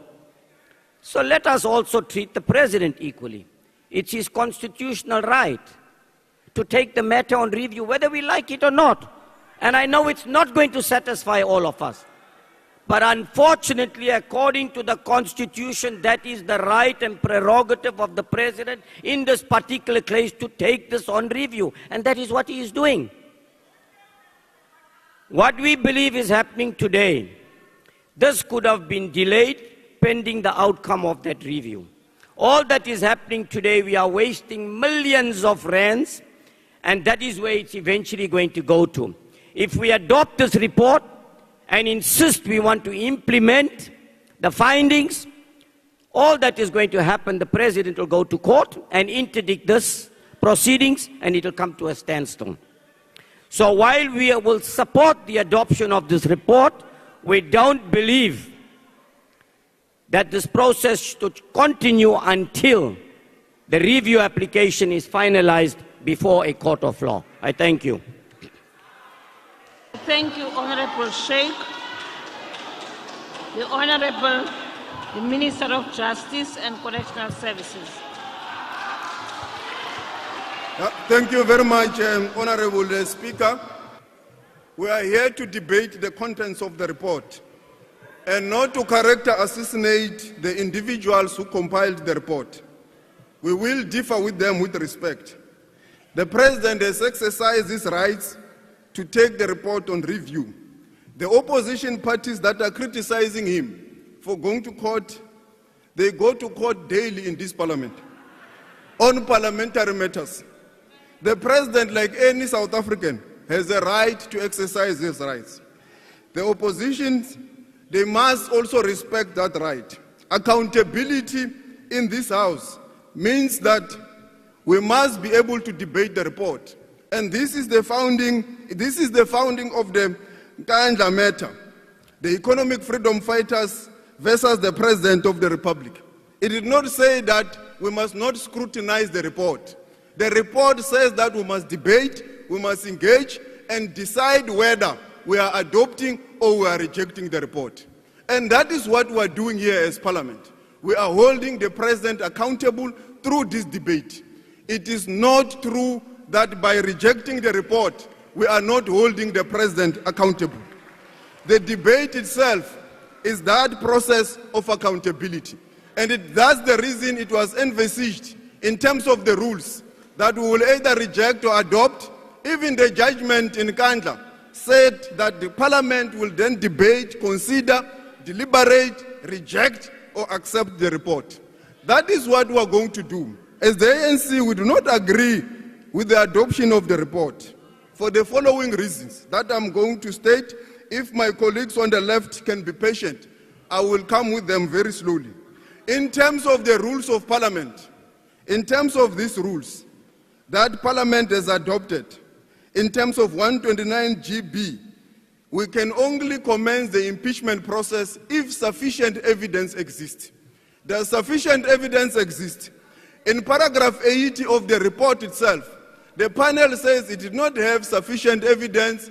There are various institutions that are still to conclude investigations, including Honorable Zungula, the Office of the Public Protector, mandated by the Executive Members Ethics Act to be the only institution to deal with members of the executive issues of their own personal remuneration. The Public Protector and these other 8 institutions have not finalized their investigation. This panel could have said we're going to wait for these findings. If they felt that they don't have the power, they don't have the time, like Zondo did, they could have requested Parliament to extend like they did once. Zondo requested many times until we got tired, but we still respected his because he wanted to produce a quality report. This panel could have also done the same. They did once to the Speaker and they were granted. If they still needed further information, we could not be sitting here doubting the process of the panel, its content and its outcomes. And there is one clear demonstrable example in the panel's report. They cite a Media 24 report, News 24 report of the 6th of September, because they were given by Honorable Zungula and members of Parliament, which was not responded to.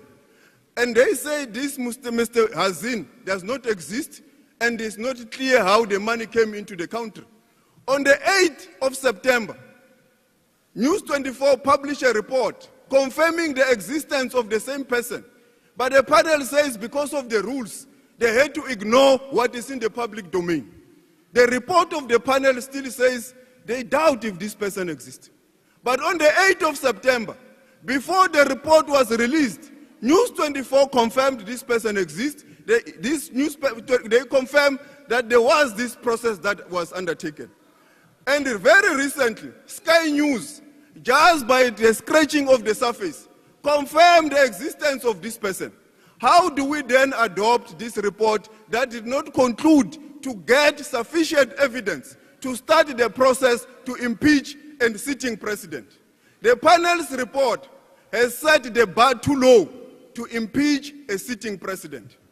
They compare their report and the process that they undertook with the report of the public protector. They say in the public protector, in their own words, the panel, they say that in the public protector's report, they contrast the work that was done in paragraph 72. They say with the public protector, they were required to get what is prima facie evidence. They say in contrast to this, they are expected to get what is sufficient evidence. But what the panel does, they conclude that no, this thing is the same. Both prima facie and insufficient evidence is the same. It cannot be the same. Sufficient evidence, it's a higher standard than prima facie. And that's why, even when you go into the Constitution, it speaks about the removal of the public protector. When it speaks about the president, it speaks about the impeachment of the president. The standard is higher on sufficient evidence. The evidence must be there, it must be concrete. There must be no doubt that this evidence is here and is sufficient to commence this process of the impeachment process. We do not have that sufficient evidence. We do not have grounds to proceed with this debate, with the process to impeach a sitting president. Therefore, my friends from the opposition, I've got very good bad news for you. We will not support this report because it does not have what the rule says it must do. And I want to ask from the opposition, are you going to agree for your members to vote against the adoption of the report? Can Mr. Steenhuisen free your members to vote, because we have now convinced them that there is no sufficient evidence to impeach the president. We now know, Honorable Zungula, free your other members. They must not proceed because there is no sufficient evidence. There is no reason for your members to proceed because there is no sufficient evidence. What is being said and used here is just to blackmail the ANC. That the ANC it does not want its members. The ANC has always been a constitutional organization, an organization that respects the constitution of this country. Like all members of the ANC, we are here debating because of the constitution. We are here to hold the president to account because of the constitution. We are here to hold all members of the executive ourselves because of the constitution. We respect it. That's why we are here. We are not running away from the debate. If the president wanted to run away from the debate, he would have also interdicted the debate. But the president just took the matter on review to show that he has got grounds. He does not agree with the report. But he does not stop this parliament from debating. He says this parliament must continue, it must debate, it must hold the president to account. And that is what we are doing. There is nothing untowards. You cannot blackmail us to agree with you that it will only be accountability if it's accepted that there must be an impeachment process. Even if there is no impeachment process, it is still accountability. Accountability is the work that we are doing here to scrutinize the report, to scrutinize everything, and we are here saying, in fact and in law, the report cannot stand. Thank you very much. We do not support the report. I thank you. Honorable Shafter. Thank you, Honorable Speaker. In the course of this debate, we will extensively cite the jurisprudence of the Constitutional Court dealing with the executive accountability. We will support this motion on principle, based on our commitment to protect and promote constitutional democracy. That is our default position, nothing else, Honorable Chief Whip. Parliament's independence must be understood against its broad constitutional role, which requires it to maintain effective oversight over the executive. This is important because in order to safeguard public resources from abuse and plunder, executive power must independently be checked. This independence is grounded in the Constitution, which requires the Assembly, I quote, to represent the people and to ensure government by the people under the Constitution, close quote. When there is an impeachment motion against a sitting president, the Assembly must carry the wishes of the people without fail. Given the office that the president occupies, described by the Constitutional Court in the EFF case as, I quote, the highest calling in the land, close quote, the Assembly members must be able to freely vote on any motion involving the President, Honorable Speaker. The court went further to say the nation pins its hopes on the President to steer the country in the right direction, accelerate our journey towards a peaceful, just, and prosperous destination. Honorable members, the Constitution is what must guide the President. He takes an oath of office to obey its tenor. We were told by the Supreme Court of Appeal in 1999 in Patricia DeLille versus the Speaker of the National Assembly that no president, however formidable be his reputation or scholarship, can perform any act which is not sanctioned by the Constitution. From a purely constitutional stand of view, the President cannot bypass the Constitution and its limits in the course of performing his functions. Honorable Speaker, our position on this motion is therefore informed by this rich jurisprudence. Accordingly, evidence must be led and facts sift through to establish the veracity of the claims made in the panel report. Thank you, Honorable I thank Member. you. Thank you. Thank you. The next speaker, Honorable Matisha.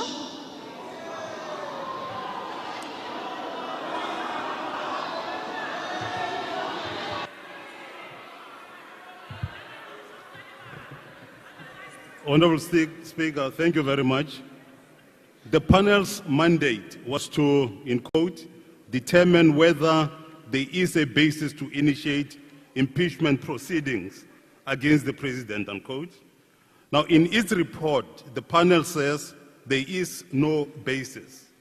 The panel based its conclusion on what it says are loopholes, inter alia. One, the absence of both written and oral evidence. Two, that in some instances where there is written information, such was not written by members but by other people. Three, absence of enough time to collate all information required by the panel to emerge with what one could refer to as the empirical evidence. Now, to quote a few so-called loopholes, in paragraph 80, the panel says, quote, "We are concerned that we have not been given all the information that is available on Phala Phala issue." It further goes on to say, "We believe that the truth of what really happened lies beneath unanswered questions that are foreshadowed by what we are told from the information before us. We neither have the tools nor the power to excavate beneath the information that we have been provided with to uncover the answers to the unanswered questions." Now, the panel's conclusion in paragraph 8.3 says, quote unquote, "The President rightly criticized the evidence of Mr. Fraser's statement as hearsay, in particular the information from undisclosed sources. We are mindful of the dangers of hearsay and caution to be applied in approaching such evidence." Now, that is what is there in the report. Now, in other words, the panel rejects the authenticity of all information presented to the panel by Mr. Fraser. This means that the uncontested conclusion that the panel only used hearsay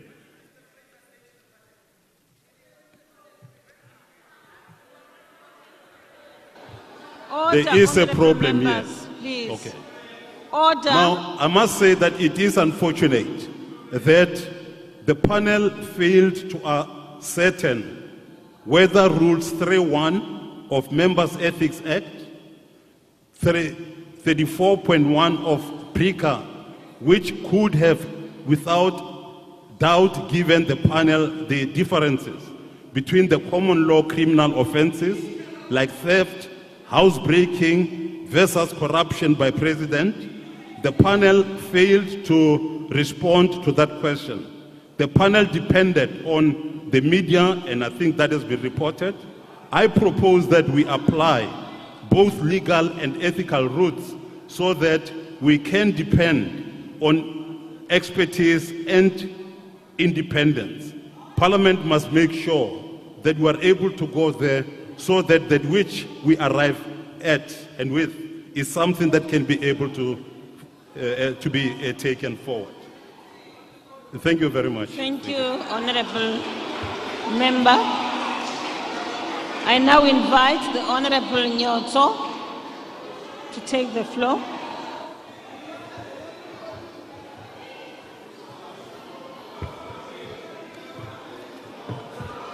Speaker, this matter is cut and dried. Speaker, we are debating recommendations of the independent panel of judges that says in summary that the leader of the ruling party is truant and irresponsible and that he must be probed even further. We in the PAC agree that the state president must face investigation into the Phala Phala game farm shoddy business. It is scandalous. A whole state president not able to explain himself while disabuses the machinery of the state for his personal gain, he definitely needs to be probed. We do not have to jump to conclusions. However, the ladder of inference so far makes it difficult to us to avoid looking at the moral scruples of the governing party and its entire leadership. They have certainly lost the aura and gravitas of leading the people. The Tsotsis element have long taken over in the governing party. The thieves rule the roost It is even questionable whether they have been in the liberation movement to fight for the restoration of human dignity and total freedom to a colonized African people. The Africanist pioneers, the founders of the PAC, saw this coming when you adopted the Freedom Charter in Kliptown. The inference we are able to draw from this is that their unscrupulous leaders only think about their stomachs and meaningless pleasure-seeking activities. This probe should not sidetrack us from the collapsing economy and dysfunctional state-owned enterprise under their watch. They face a long indictment list as we go to the voting stations in 2024. That is where the masses of the people will say their say. Azania deserves better. Thank you very much, Honorable Member. The next speaker is Honorable M.G.E. Hendricks.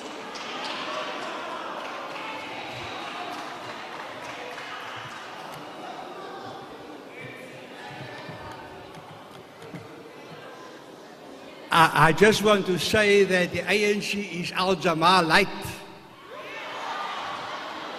Chief Albert Lutuli's 10 political commandments, gracefully explained by Dr. Pali Lohola at the recent 16th Memorial Lecture, reminds honourable members of this House of Parliament its true cause, that is the liberation of its people, to lead its people with honesty, integrity, without any greed for personal gain and any theft, but to pave the way for a better life for all, to establish a roadmap for peace and stability for the new generation, and not to trample on the graves of those who made the ultimate sacrifice with their lives. Thus, President Ramaphosa come close to these aspirations, is why Al-Jamaa has mixed feelings. The Phala Phala report is merely a preliminary inquiry that has allegations of 3 or 4 political parties, that has no evidentiary muster. The panel's recommendation comes nowhere to a finding that there was a gross violation of the Constitution to merit impeachment. Al-Jamaa feels that the report must just be noted.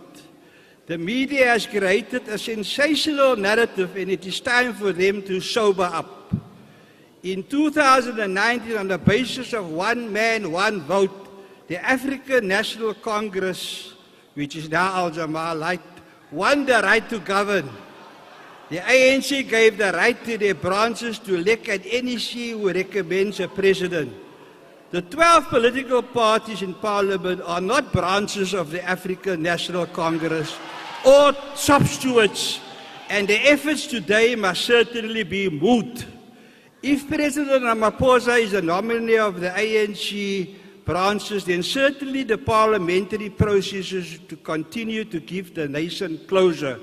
The nation must wait for the findings of the National Prosecuting Authority, the Reserve Bank and others to see that justice is done. Also, the dereliction of duty by the country's intelligence chief must be firmly dealt with. I told President Ramaphosa when he met with leaders of political parties when the July insurrection broke, the country is not in safe hands. In the absence of any findings of gross violation of the Constitution by the Concord, the no charges against him, President Ramaphosa, if elected by the branch of the ANC, must continue as Chief Albert Luthuli in his wisdom directed. Let us vote the way Chief Albert Luthuli would have wished, not along party lines, but in terms of our oath of office. Another question is whether keeping $1 million in the furniture compartment is a gross violation of the Constitution. This was common cause before the panel, and they did not find gross violation of the Constitution. An inquiry relating to a motion proposing an inquiry in terms of Section 89 of the Constitution is not supported by Al-Jamaa. Al-Jamaa, however, thanks the panel for defining the allegations. Honorable. The report has no other value. Thank you very much. Thank you, Honorable Hendricks.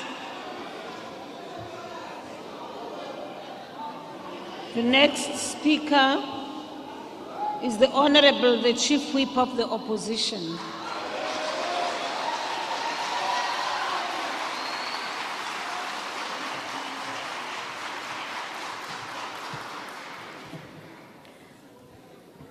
Speaker, much has been said about this vote today. And much will be said here about why this process, despite the fact that it was commissioned by this very House and its members, should be ignored. However, not much will be said about what this vote is not about. This vote is not about impeaching the president. This vote is not about the highly contested ANC presidential race. This vote is not about where the political lines are drawn and who's politically aligned to who. This vote is about accountability. This vote is about the Constitution that we all swore to uphold and the commitment that we made to South Africans to be lawmakers who respect the rules of this House and, by extension, the people who sent us here. It is a vote to complete a process that we collectively embarked on, showcasing that it does not matter whether you're the president of the country or an ordinary citizen, the laws of this country apply to us all impartially. It is a vote to afford the president an opportunity to have the truth uncovered, an opportunity an innocent person would grab with both hands. To deliberately make this vote about the president and not about the principle of fairness and the rule of law is simply dishonest. It is undoubtable that crimes were committed on the president's Phala Phala farm and state resources were abused. It is also evident that this did not begin and end with the president, and that an entire network of government players and ministers are possibly implicated, especially judging by Minister Lamula's very spirited defense of the president this afternoon. To vote against the recommendations of this panel is to send a strong message to the people of South Africa that you only have to be politically connected to be insulated from accountability. This is not the first time a choice like this has been faced by this House.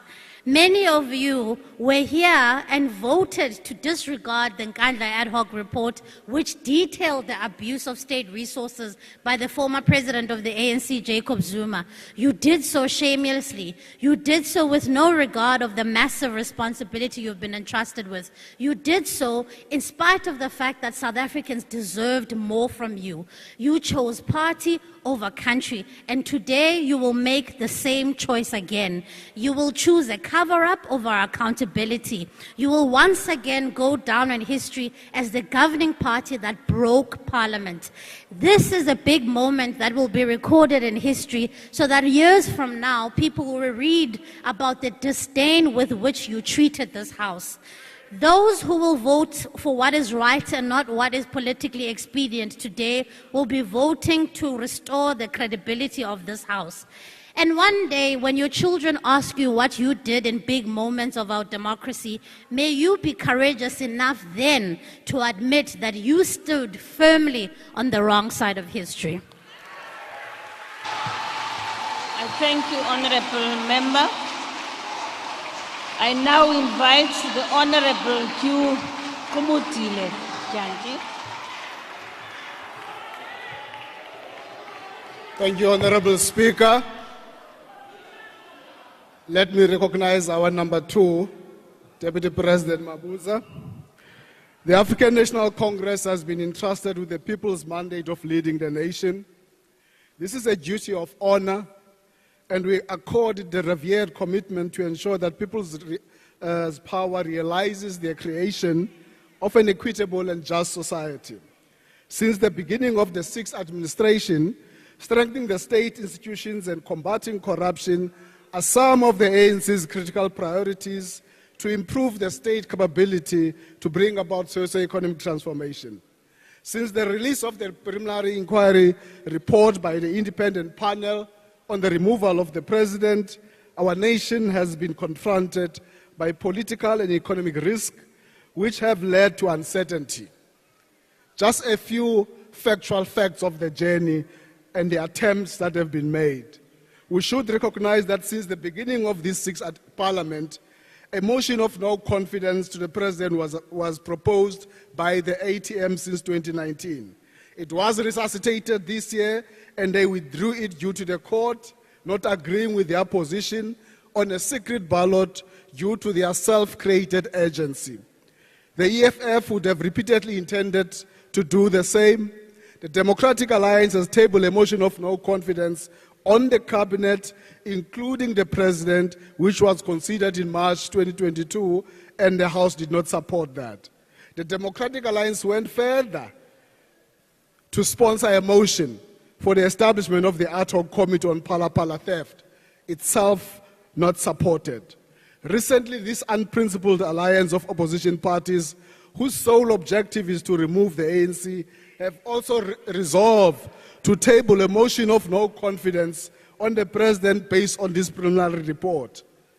So, fellow South Africans, as we speak to you today, as the ANC, we are confronted with an opposition that seeks the ANC's demise at all costs through crook and hook to precipitate the nation to the instability of coalitions that are experienced in major cities. These hypocrites from these opposition parties do not consider the stability of the country and the recognition of the people's will, which has given the ANC the mandate to lead the nation. What this unprincipled opposition parties also undermines and does, they do not have confidence in an impeachment process which requires a two-thirds majority to remove the president. They do so by making a call for a motion of no confidence whilst considering the independent panel report, on which Parliament has to decide whether to establish an impeachment committee. The opposition parties also try to subcontract members of the ANC to be, and they want to be their shop steward, to say you need a secret ballot.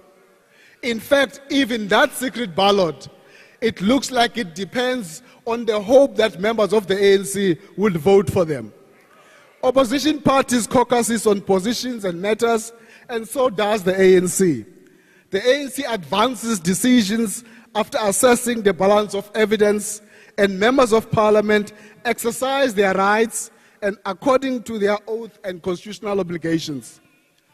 A few things from the panel report. The independent panel makes some critical observations in the report. Firstly, the independent panel did not know whether the South African Reserve Bank had concluded its investigation. If so, and the outcome of that investigation. They didn't know. Secondly, the independent panel recognized that the public protector is conducting an investigation into the matter. Thirdly, the South African Police Service is investigating the conduct of presidential protection services, and the panel did not know whether these investigations have since been completed, and other institutions such as the South African Revenue Services, the Financial Intelligence Center, as well as Home Affairs. Fourthly, and more significantly, the panel was not made aware of progress, if any, that the Hawks have made with regard to their investigations into these allegations by Mr. Arthur Fraser against the president. And in all of that, we are asked to support a report that is so full of doubt. The panel itself is doubtful about its own work. In paragraph 48 of the report, the panel explains that the panel is required to consider, as Honorable Lamola would have indicated, preliminary inquiry relating to a motion and thereafter make a recommendation whether sufficient evidence exists to show that the president committed any of the three grounds in the Constitution. To determine prima facie evidence, the consideration made is whether any complainant or applicant furnishes proof of which, if uncontested or uncontradicted, will stand to be accepted as truth and factual. The panel in the report is uncertain about the substance of the evidence it received from these three parties, EFF, UTF, and ATM, and the president. It is unsure whether the president has committed any acts that constitute a ground for removal because there's no sufficient evidence. That's from the panel. On the issue of money laundering, Honorable Malema, this opposition argues that there are issues of money laundering. Money laundering is regulated by the Prevention of Organized Crime Act, the POCA Act, which defines that money laundering at Section 4 is any person who knows or ought reasonably to have known that property is or forms part of the proceeds of unlawful activities. This would be a false and misleading assertion to argue that the President committed money laundering, as the panel report also does not know the origins of the money found on the President's farm. There is no evidence or prima facie evidence that the source of money is the proceeds of unlawful activities. That is why Rules 129P concerning recommendations focus on recommendations not being binding. This means if the panel recommended an impeachment committee, the Assembly reserves the right not to adopt the report or to adopt the report. This is stated in Rule 129P1 that the Assembly will make the final and binding decision relating to any matter dealt with in this rule. And any recommendations made by the independent panel or the impeachment committee or any decision by the Speaker in terms of this rule is not final and binding on the Assembly. The ANC does not support this report because the independent panel itself was not convinced that it had sufficient evidence. But having considered the information placed before it, which is insufficient, it disclosed that the President may have committed some violations. The position of the ANC is not an arbitrary position. It is a product of consideration of balance of evidence and the multiple factors the independent panel raises. The review of the President on this panel report is also informed by the testing of the basis of the recommendations of the panel report. Our disapproval of this report is not to stop accountability by the President. Instead, the President should continue to be accountable to Parliament. The independent panel does confirm that they have not tested the validity of the evidence as alleged in affidavit of Mr. Fraser. The panel also declared detailed limitations imposed on them by the process, yet their conclusions are not congruent or consistent with the information that they had. An impeachment process of the President removal must be based on substantive prima facie evidence. We call on all South Africans not to be conjured up by the media and opposition hype. It's moments like these that we test our ability as a nation to navigate these complexities. These hypocrites think that they have a firm grip on the ANC and its life. The panel report fell short of minimum threshold to lead us into an impeachment. The issue here is the test in the rules is sufficient evidence, not prima facie evidence. In other words, the test to be applied is much higher than prima facie, as Honorable Lamula would have indicated. No matter how many times you repeat these accusations, they will not stick or become true because of their repetition. It is therefore important that, Honorable Speaker, we go back to the drawing boards and fix some of the defects that we have in our rules. I thank you. Thank you, Honorable Member. I thank you, Honorable Member. Honorable Member, that concludes the debate on the independent panel report. I will now put the question. Are there any objections to the Section 89(1) inquiry? Is there a point of order? Honorable Heron. Yes, you have the floor.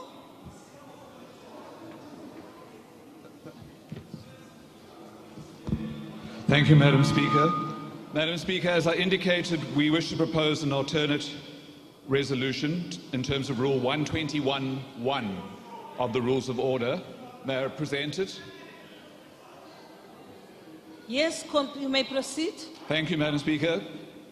The alternate recommendation or resolution that we're proposing, that the National Assembly resolves that given that the President has applied to the Constitutional Court to review and set aside the report of the independent panel, that the establishment and appointment of an impeachment committee is deferred in terms of Rule 129K2, pending the outcome of the President's review, and 2, if the President's review fails, to the extent that any part of the report is upheld, which found that the criteria in Rule 129G1B were met, then the impeachment committee must be established and appointed to commence the Section 89(1) inquiry. Thank you. I thank you, Honorable Heron. Honorable members, Rule 123 provides that any motion or every motion requires notice, except those draft resolutions specifically exempted by Rule 123, which includes a motion for the postponement or discharge of any order of the day. And therefore, Honorable Heron, essentially you are moving that the establishment and appointment of the impeachment committee should be deferred pending the outcome of the President's review application at the Constitutional Court. A motion for the postponement or discharge of an order, right, of the day in terms of Rule 123(1)(c) should have been done right at the beginning of the proceedings. As you did not move this motion prior to us debating the order, it can only be assumed that your proposal was in fact intended not as a postponement motion, but an amendment to the question that has now been put. This amendment is equally out of order in terms of Rule 121I. In the instance the question before the House is that Section 89, order. In the instance that the question before the House is that Section 89 inquiry be proceeded with, your proposed resolution, however, asks for the House to decide on two substantive matters: a resolution to postpone the matter, and at the same time another resolution to proceed to an inquiry contingent on a future. As yet, uncertain outcome of a process that is outside the ambit of the National Assembly. The Assembly cannot relinquish its own mandated responsibility in this manner. I rule, Honorable Heron. Honorable members, we now proceed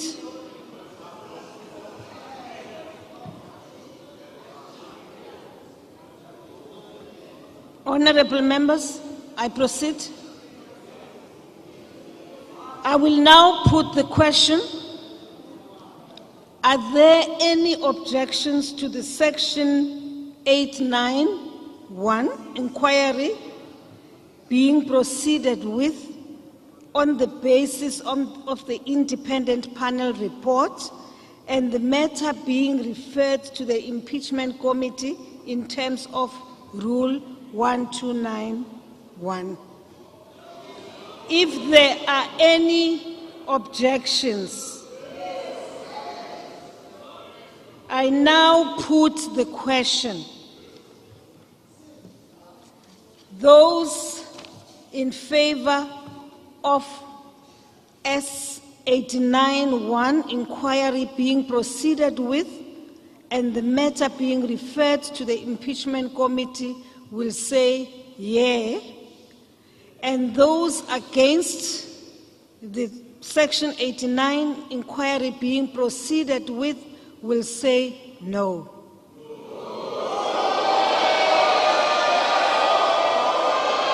I think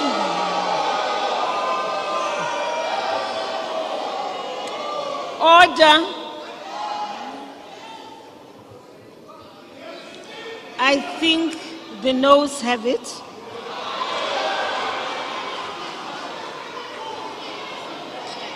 Honorable Kwahube.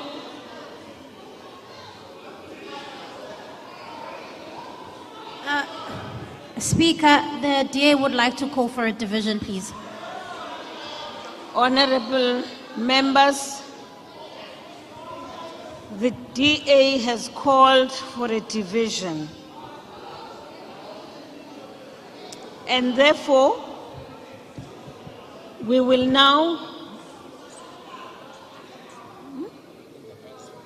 we will now proceed with the division, and the bells will be rung for 10 minutes.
that you please allow the secret ballot.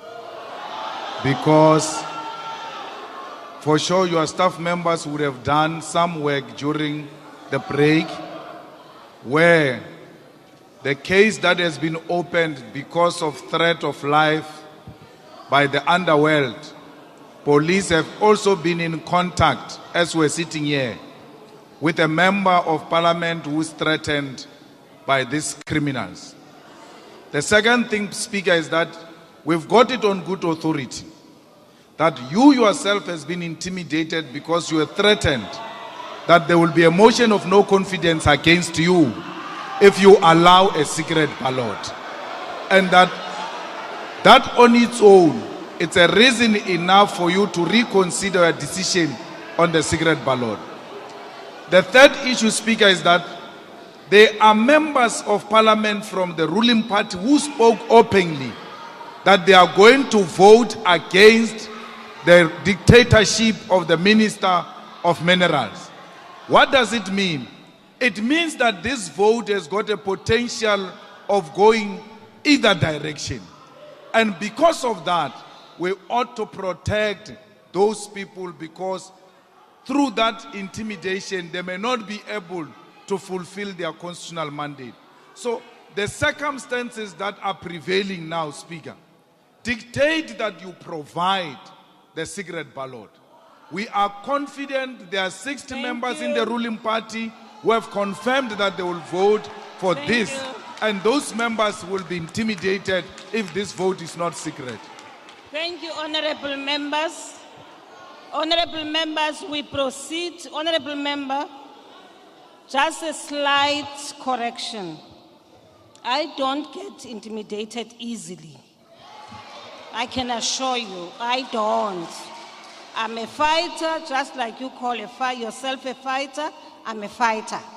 I don't get threatened that easily. So thank you very much, honorable members. Now, honorable members,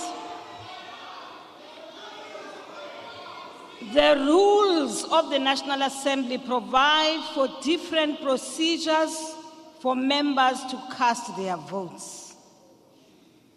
These include voting by electronic means or a manual voting procedure by way of a whip or by voice. The rules also stipulate that the Speaker must predetermine the voting procedures. For this division, I have determined that a manual voting system will be used, whereby each member will be called upon and requested to voice his or her voice.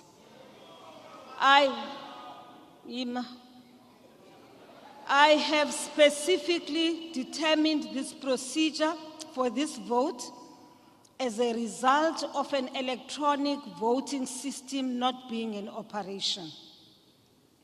In terms of the rules, all members present when the question is put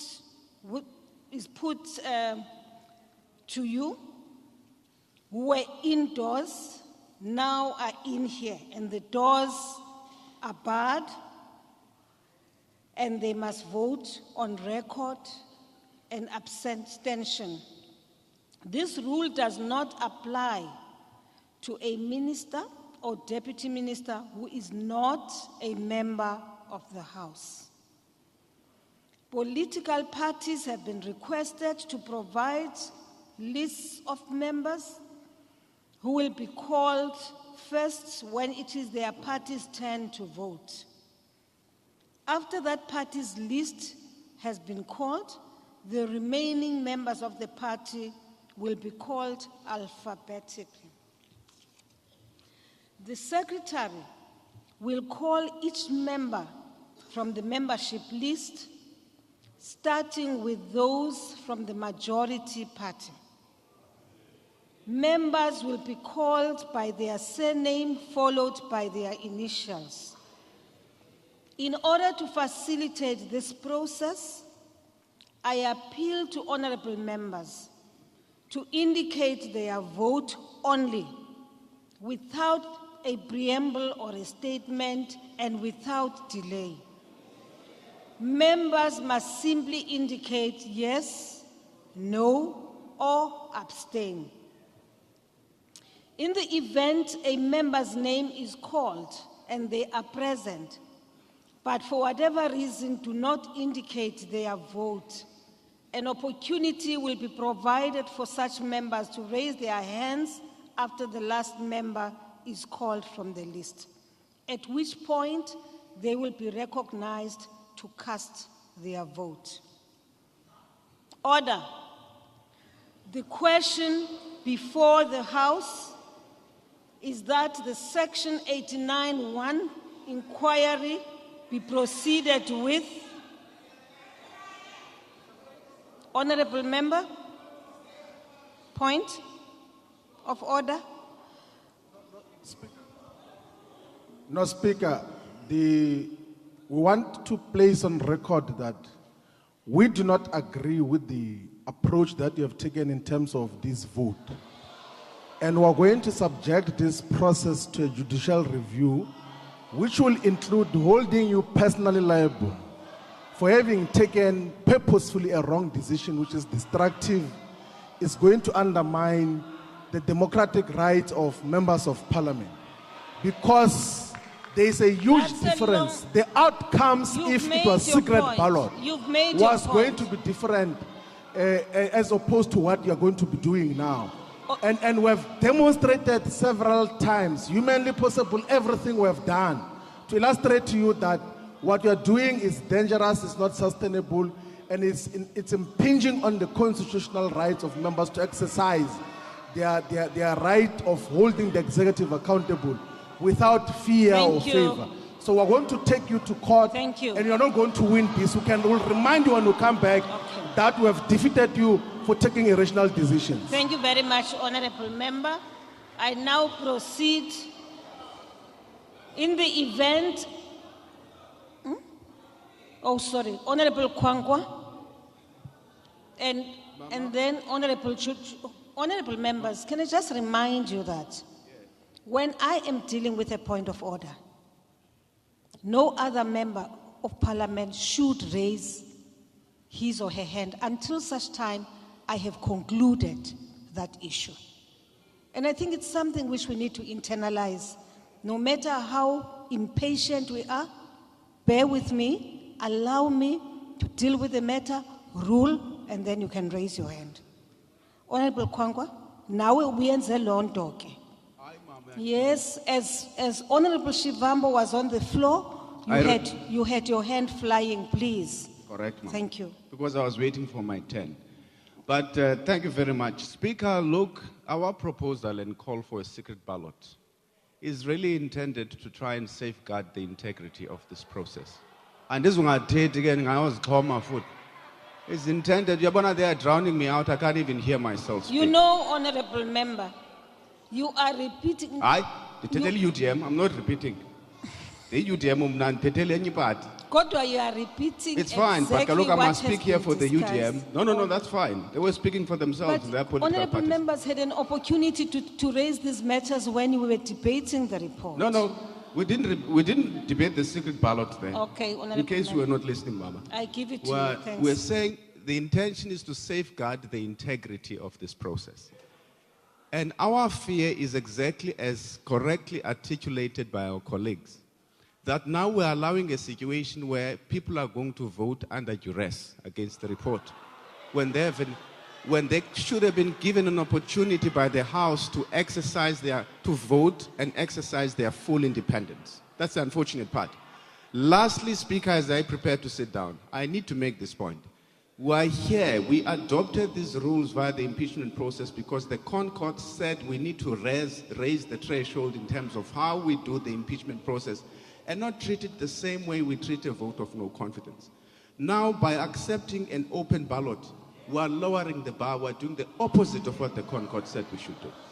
So we want to caution you and say we also do not agree with what you are doing. But you may proceed. I thank you, Honorable Kwangwa. Honorable members, we now proceed. Now, order.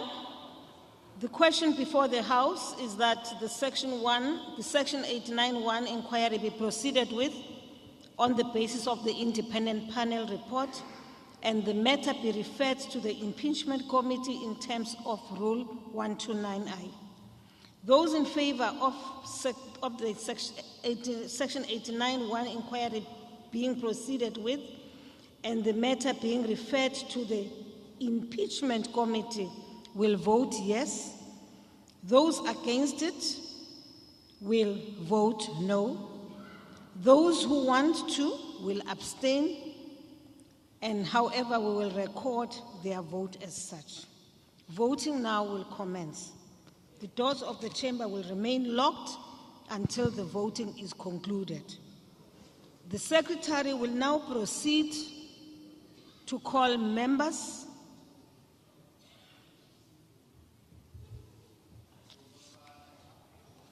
Majodina, PCP.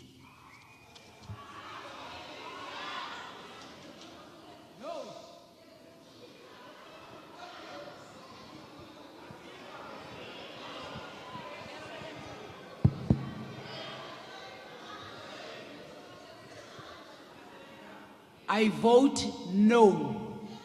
Thank you. Mabuza, DD. I vote no. Sinodi, SL. The answer is no.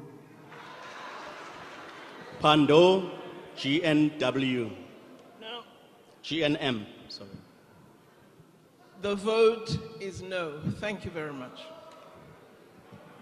Frolic, CT. I vote no. Buroto, MG. Ke a gana ke re aowa. Ndombela, MLD. I vote no. Dlakude, DD. Dlakude, DE. I vote no. Sorry. Lisuma, RMM. I vote no. Tele, BH. I vote no. Chrissy, BD. I vote no. Didiza, 18. Angivumi. Dlamini Zuma, NC. As a disciplined member of the ANC, I vote yes.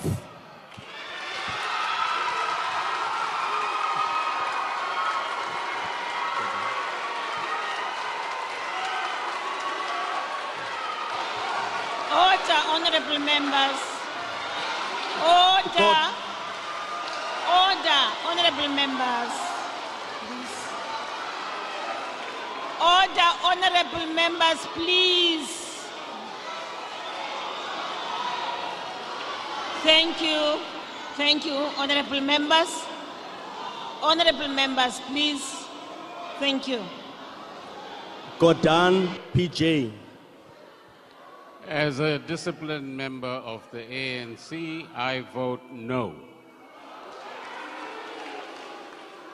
Gungubele, M. No. Kubai, MT. Anfumelani na swona na Kens. Lamula, Just RO. the honorable members, remember, I had made a request that there should be no preambles. It's a yes, it's a no, it is abstain. Please, honorable members, thank you. No. Mandashe, SG. No. Mbalula, FA. No. Mkunu, ES. No.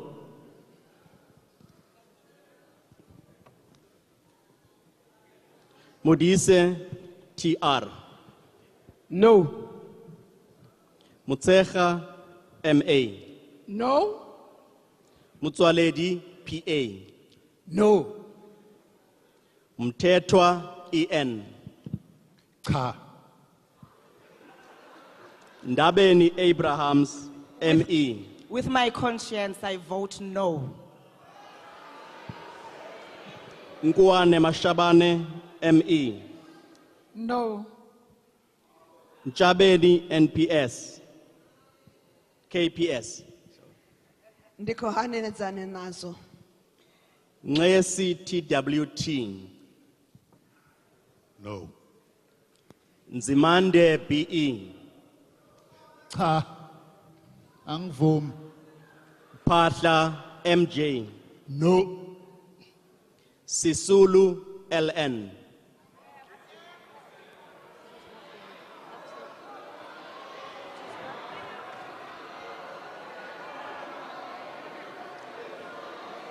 Sisulu LN.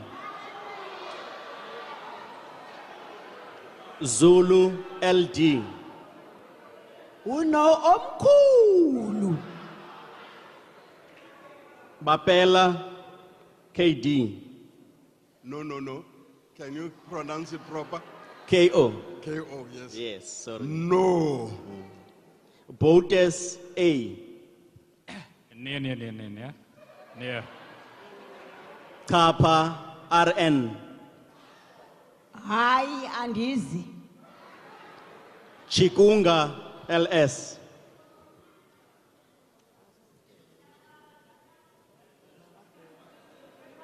Dlomo SM. Aye, cha. Dlamini SM. No. Gina N. No. Holomisa SP. Aye. Jeffrey JH. No. Kekana PS. Near.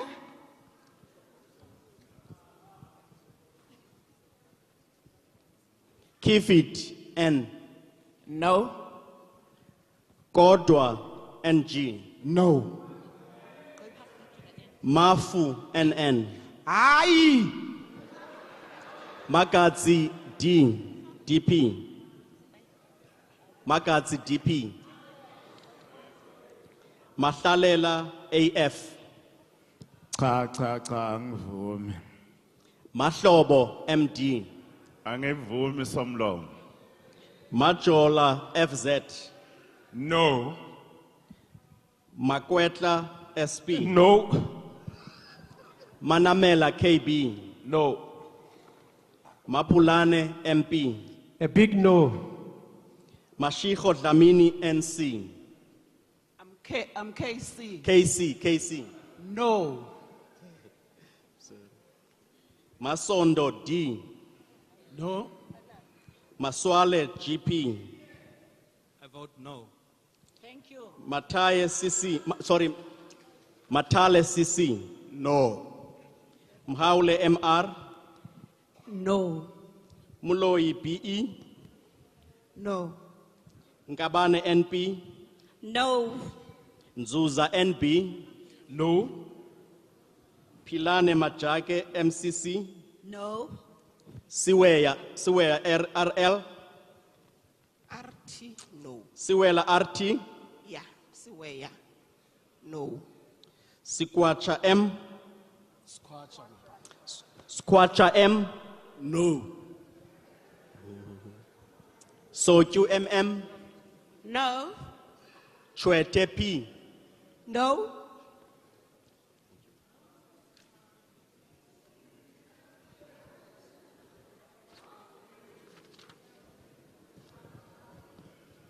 Abraham PN. No. Adams RC. No. Aduns NG. No. April HG. Obsolete near. Pasopu M. No. Bucas AJ. Near. Bilankulu JH. Nala. Bilankulu NK. Bongo BT.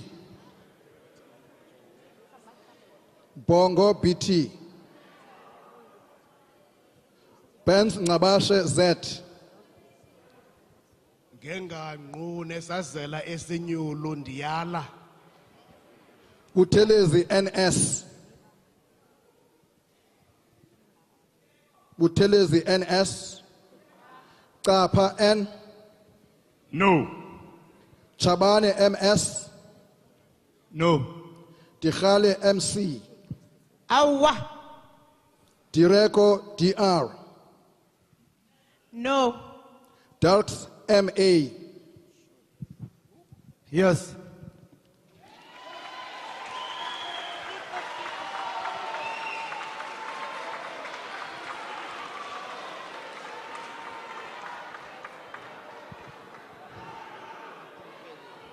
Dlamini M. No. Dlamini NE. Abubu. Dlulane BN. No. Dundra MAL. No. Yankee QR. Are you not? Khadebe BA. No. Gancho N. No. Gela A. No. Gomba MM. No. No. Kumbu TT. No. Kumete SN. No. Hadebe BM. No, señor. Harvard BM. Oh, sorry. Harvard X. Sorry. No. Herman's J. Herman's J. No. Hlongo AS. No. Jacobs F. No. Jacobs KL. No. James TH. No. Jomat Peterson TM. Near. Kumalo FE. Cha. KBMT. Aye. Kornoff GW. Near. Kotampeko ZA. No. Kubeka NJ. Cha. Kula SM. Kula SM. Lechwase TI. No. Lechwase TI.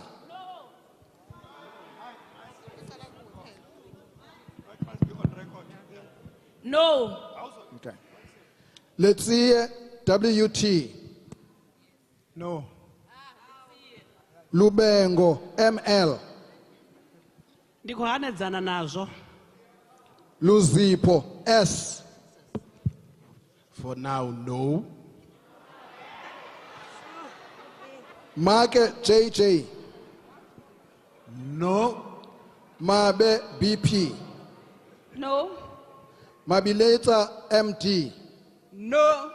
Magaxa KE. No. Magwanishe G. No. Mabehlala T. Party line. Mabehlala T. Party line.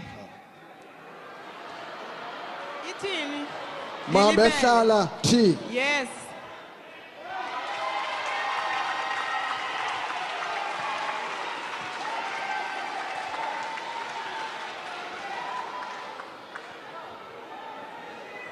Masho, oh, sorry. Mashaule MG. Mashaule No. MG. No. Masho NP. Naku. Mahumapilo SOR. I vote yes.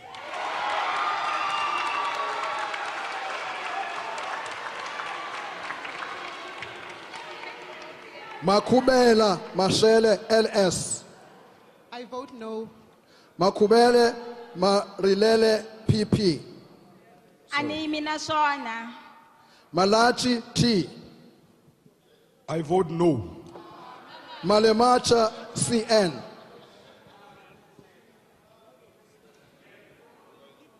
Remember here. I vote no. Malinga VT. No. Malomane VP.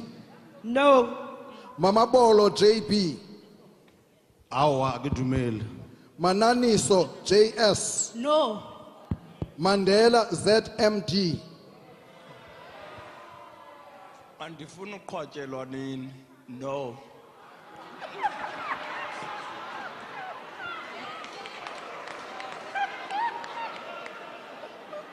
Maneli PM.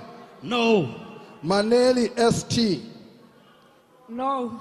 Manganye J. Anifumeli. Mangu LN. Mangu LN. No. Marikwa GP. Sorry for the pronunciation. Nyara. Nyaya. Maseko Jele NH. Maseko Jele NH. No. Mashiko MR. Mashiko MR. Akidumeli hle. Mashele TV. No. Masiko FA.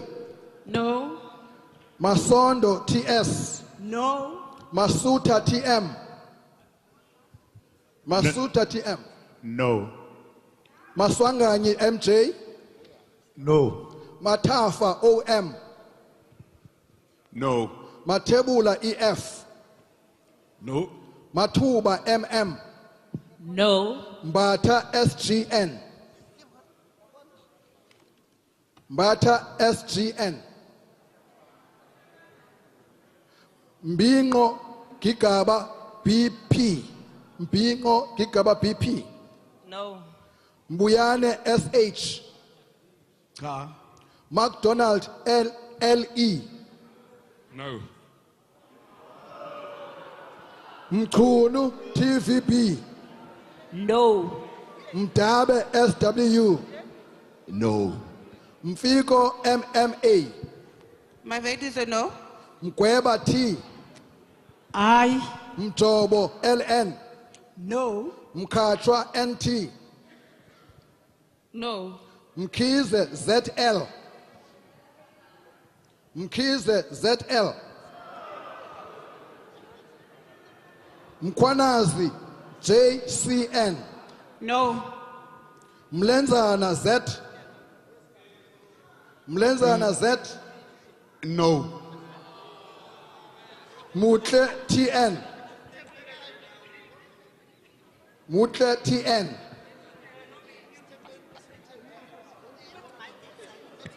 Mutle TN. Is the member not here?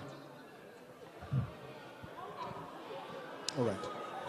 Moache RM. No. Modise M. No. Modise PMP. No. Muela DL.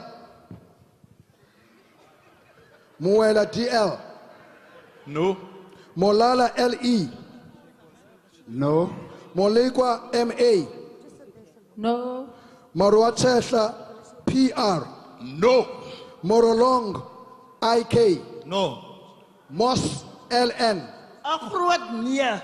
Motaung NE. No. Motapo MRM. Motapo MRM.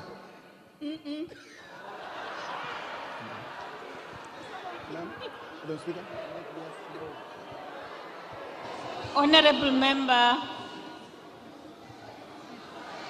no or yes? Awa. Okay. Motsecha MS. No. Mbanza TS. Cha ngivumi. Mpumza GG. No. Mpushe PT. Mpushe PT. No. With a capital letter N. Msimango XN. It's a no. Mtembu AH.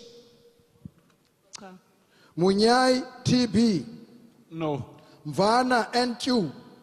Aibo. Myeni ET. No, no, no. Myolwa DJ. No. Ndaba CN.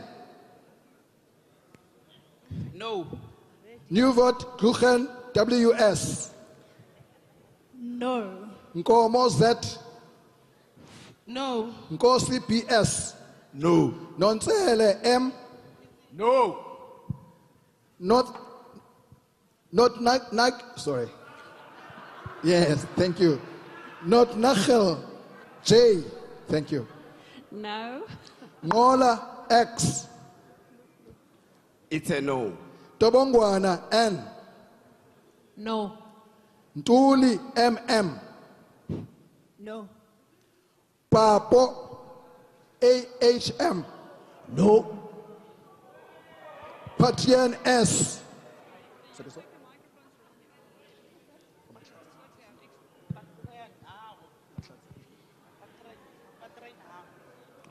Matlazi KT. No, Chair. Peacock NP. No. Peters ED. No. Piri CM. Matuti. No. Peterson ML. No.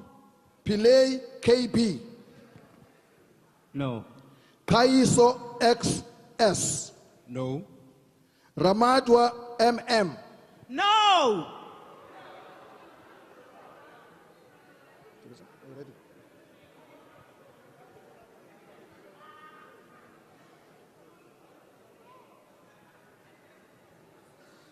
Quintensha. Ramaboleng A.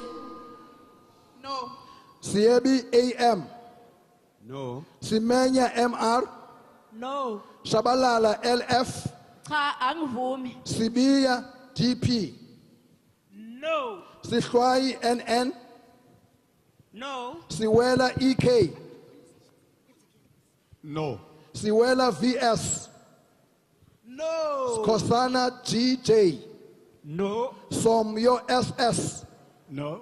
Stock DM. No. Swats B. No. Tlape MME. No. Tomelang KB.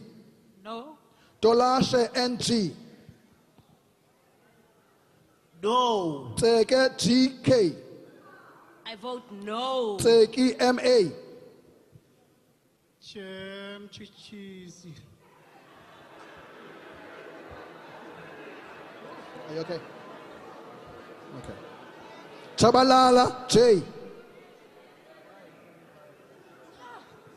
My name is Shabalala. Is a disciplined force of the left. The answer is no. Chwete B.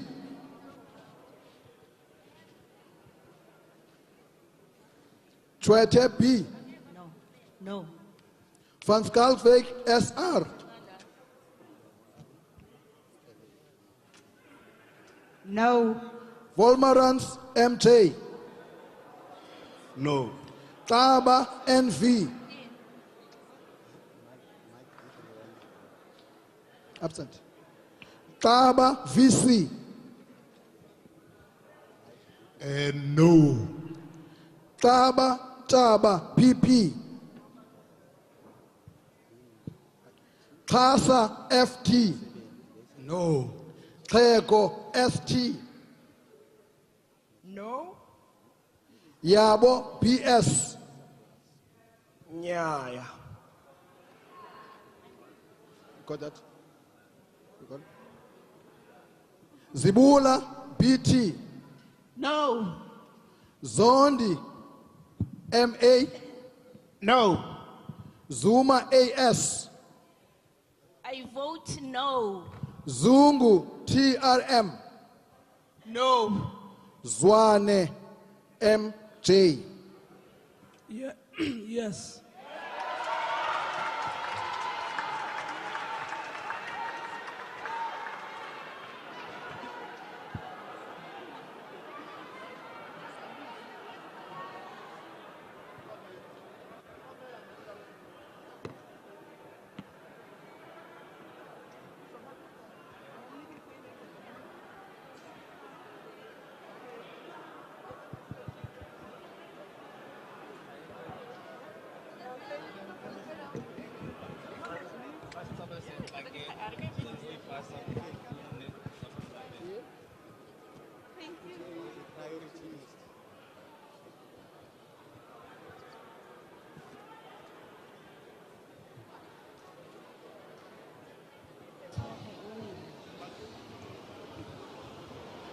Order, honorable members.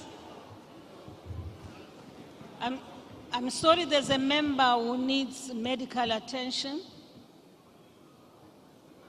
Will you please, are they here?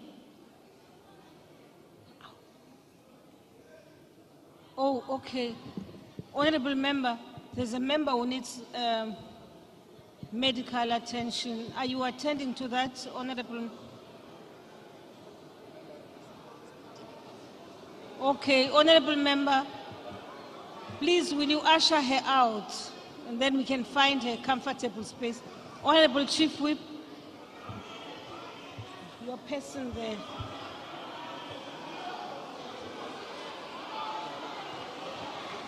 Order.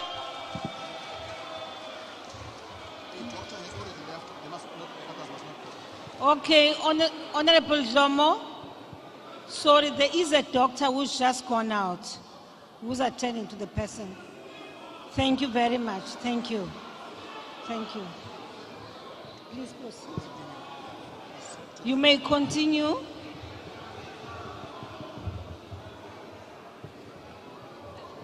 Honorable members, order. STP, you may continue.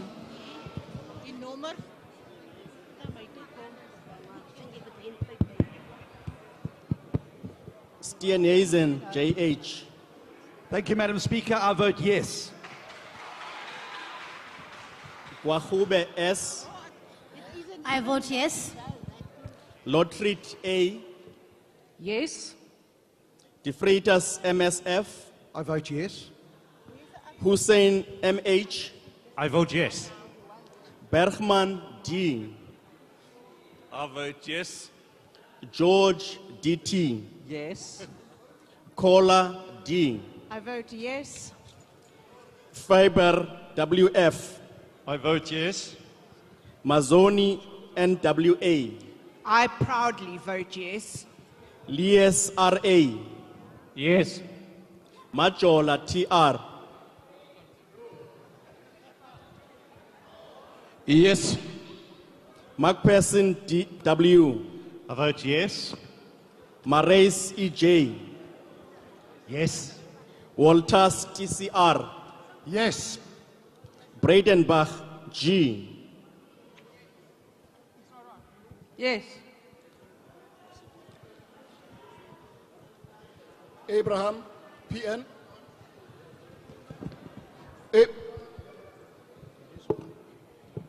Abraham, PN. Abraham, PN.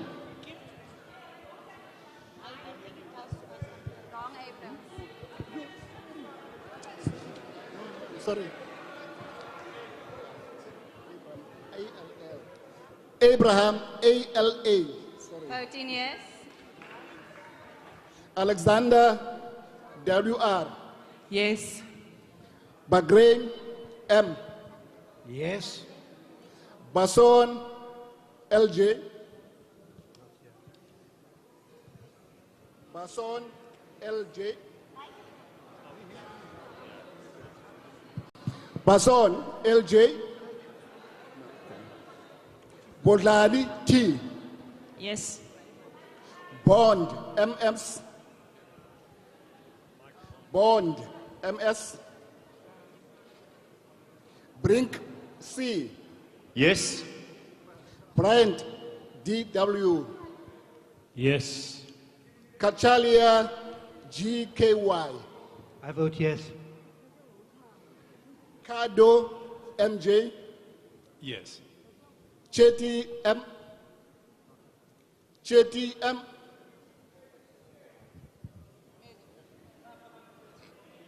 Clark, MO. Yes. Cuthbert, MJ. I vote yes. De Villiers, JN. Yo. Engelbrecht, J. Ek stem ja. Isaac F. Isaac I vote yes. Gondwe MM. I vote yes. Graham SJ. I vote yes. Hicklin MB. Hicklin MB. Yinana NE. Yes. Horn W. Ek stem ja. Hassinger CH8. Ek stem ja. Ismail H. I vote yes. Joseph D. Yes. Kakao KL. It's Chachal. I vote yes. Okay, sorry about that. Kanyile TA. Kanyile TA. I vote yes. Kumalo NV. Yes. King CV. Ja. Kruger HCC. Stem ja. Krumberg GB. GR. Krumbok. Le Goff TA. To protect the Constitution, I vote yes. Lorima JRB. Yes. Mabena TB. Vote yes. Mabika MS. Yebo. Malati MS. I vote yes, sir. Maray SJF. Maray SJF. Okay. Masango BS. Yes. Masipa NP. I vote yes. Mbabanma TM. Ewe. Mbele ZN. Yes. Maglua JJ. Maglua JJ. Mhlongo TW. Yebo. Mailam KJ. Yes. Mpiti L. I vote yes. Maybach NG. Yes. Ngobo S. Yes. Notata BB. I vote yes. Opperman G. Ik stem ja. Phillips C. Phillips C. Powell EL. I vote yes. Rose AC. Yes. Sarupen AN. Sarupen AN. Schreiber LA. Schreiber LA. Sichulo IS. Sharif NK. Shelembe ML. Yes. Spies ERJ. Yes. Sturber DJ. Ja. Tarabella Machesi NI. I vote yes. Terblanche OS. Ja. Van der Waalt D. Van der Waalt D. Van Dijk V. Ja. Van Minen BM. I vote yes.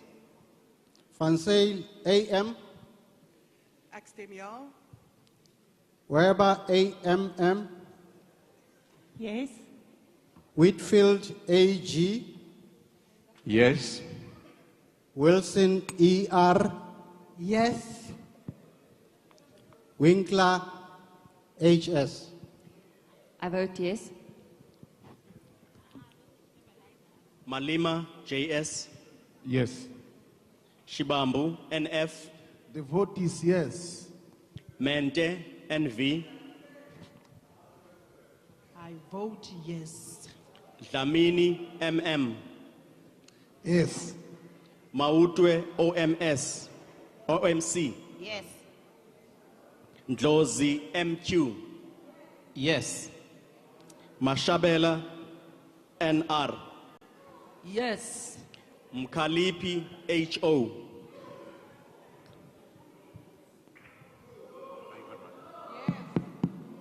Ntlangwini, EN. Yes. Aris LH. Extemia. Cesar K. I vote yes. Chabangu MM. Yes, sir.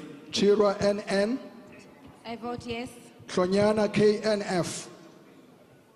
I vote yes. Kaula MS. Siavuma. Komane RN. I vote yes. Langa TM. Yebo. Madlingozi BS. Yes. Madokwe P. Yes, definitely. Mafanya WTI. Yes. Mare P.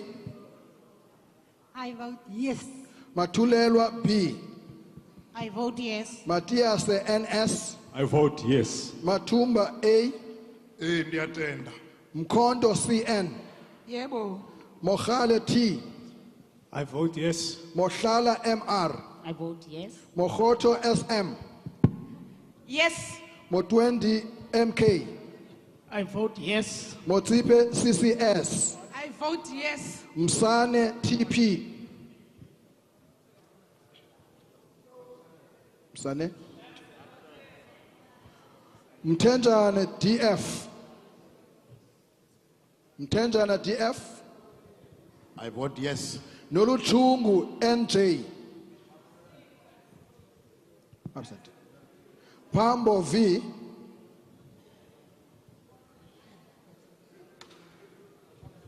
Yes. Paulson MN. Yes. Shembeni HA. I vote yes. Siwisa AM. Absent. I vote yes. Sondi NP. Tafeni N. Engosi ndiyavuma. Tambo S. Yes. Tembekwayo SS. I vote yes. Tito LF. I vote yes. Chwaku M. Yes. Yako YN. I vote yes. Butelezi MG.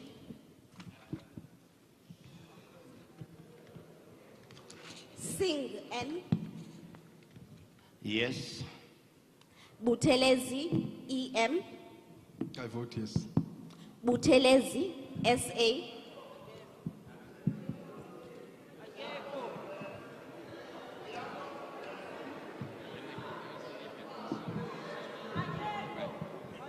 Tebekhulu RN. Yes. Hlengwa MD. Yes. Hlengwa M. Yes. Lutuli BN. Yes. Majozi Z. Yes. Msimang CT.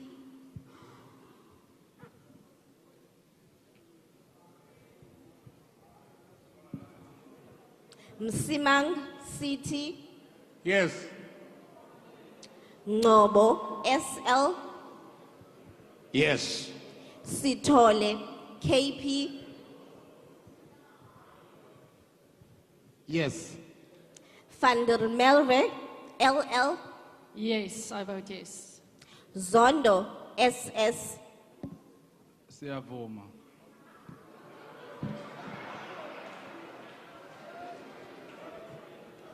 Groenewald PJ. Ja. Mulder CP. Ja. Boshoff WJ. Ja, alsjeblieft. Breed T. Ja. Danner H. Ja. Groenewald, I am.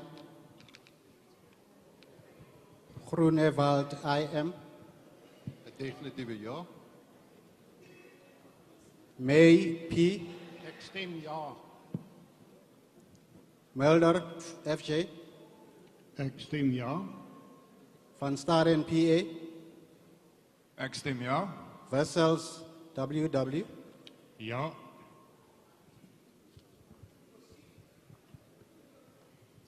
Meshwe, KRJ, Yes.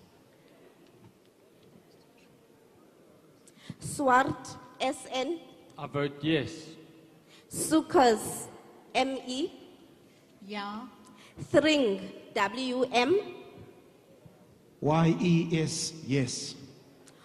Holomisa, BH, Yes to ethics of good governance. Kwangwa, NLS, Amagu, ewasisi. Zungula, V,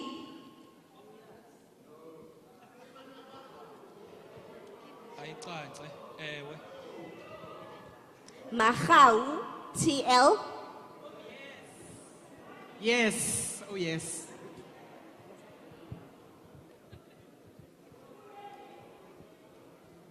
Delil P. Abstain.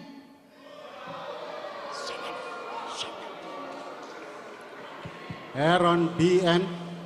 Abstain. Shaikh Imam AM. Yes. CBC CHM. CBC CHM. Galo MP. Galo MP. Jafta SM.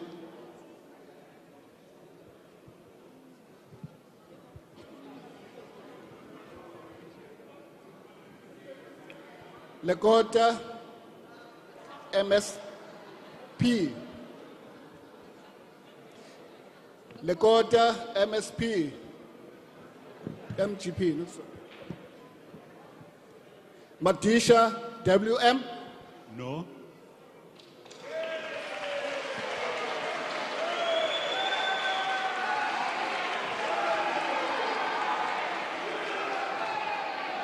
Hendricks, MGE.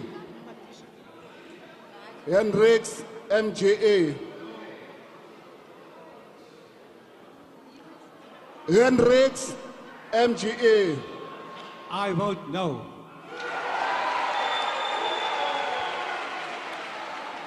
Nyonso, M. Kutheni niqala ngoHendricks? Kutheni niqala ngeAljama? Kudala ndiyicorrectisa le nto. Kutheni? Xolo mhlekazi.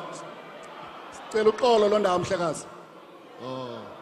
Ndivota yes. That's it.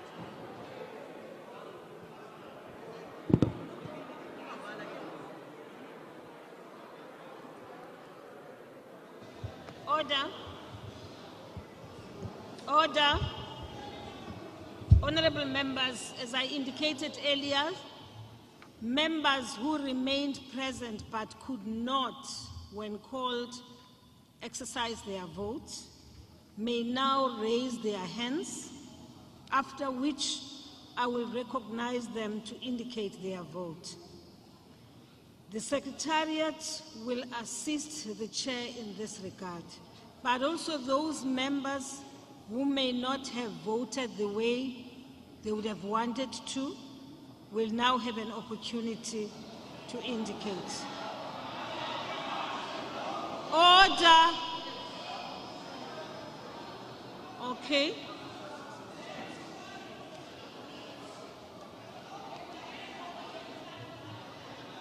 Okay, honorable member at the corner, the honorable Maambeshal Tandi.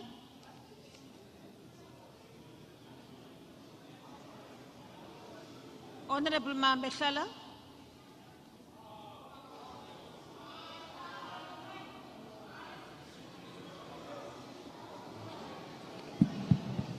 Yeah. Thank you, Honorable Speaker. It came to my attention that my vote for party line is captured wrongly Vote for party line is no, and it came to my attention that it was recorded yes. Then I vote no. Thank you. Thank you, Honorable Member. Honorable members. Okay, order. Honorable Kwahube.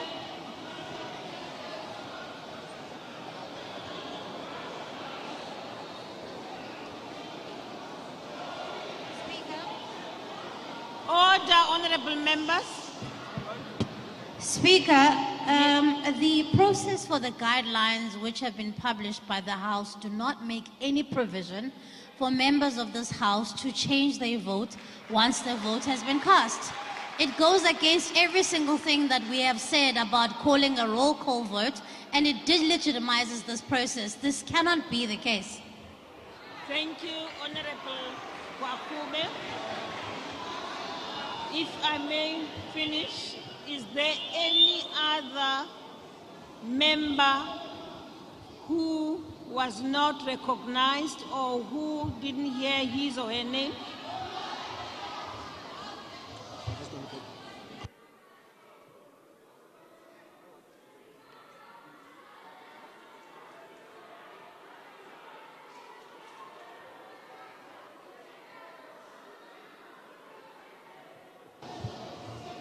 Okay, honorable members. Abanye bati, so I don't know what that means. Thank you. Honorable members, there is a provision in the rules. Don't go. Wait. Wait.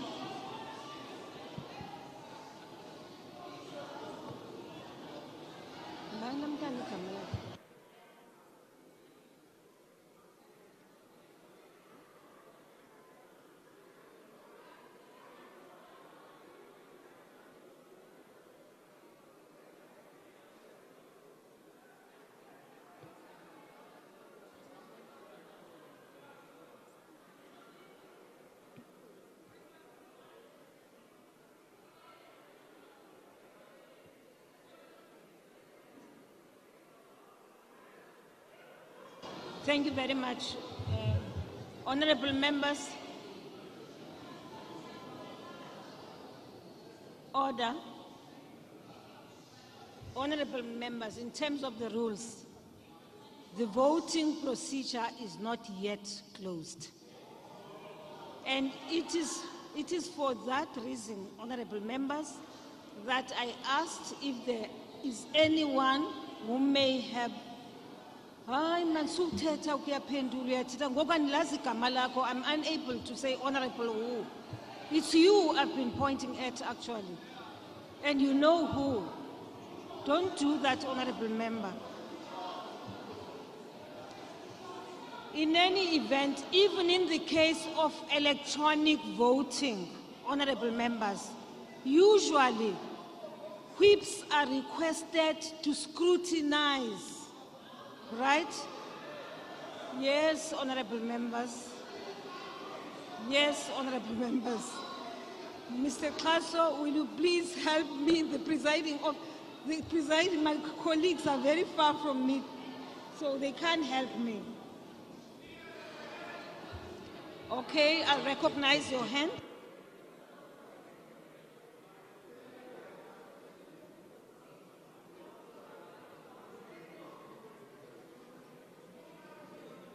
Okay, before I recognize you, Honorable Malema, Honorable Steenhuisen, and Honorable Khatebe, I just want to, honorable members, Motawe, Lima.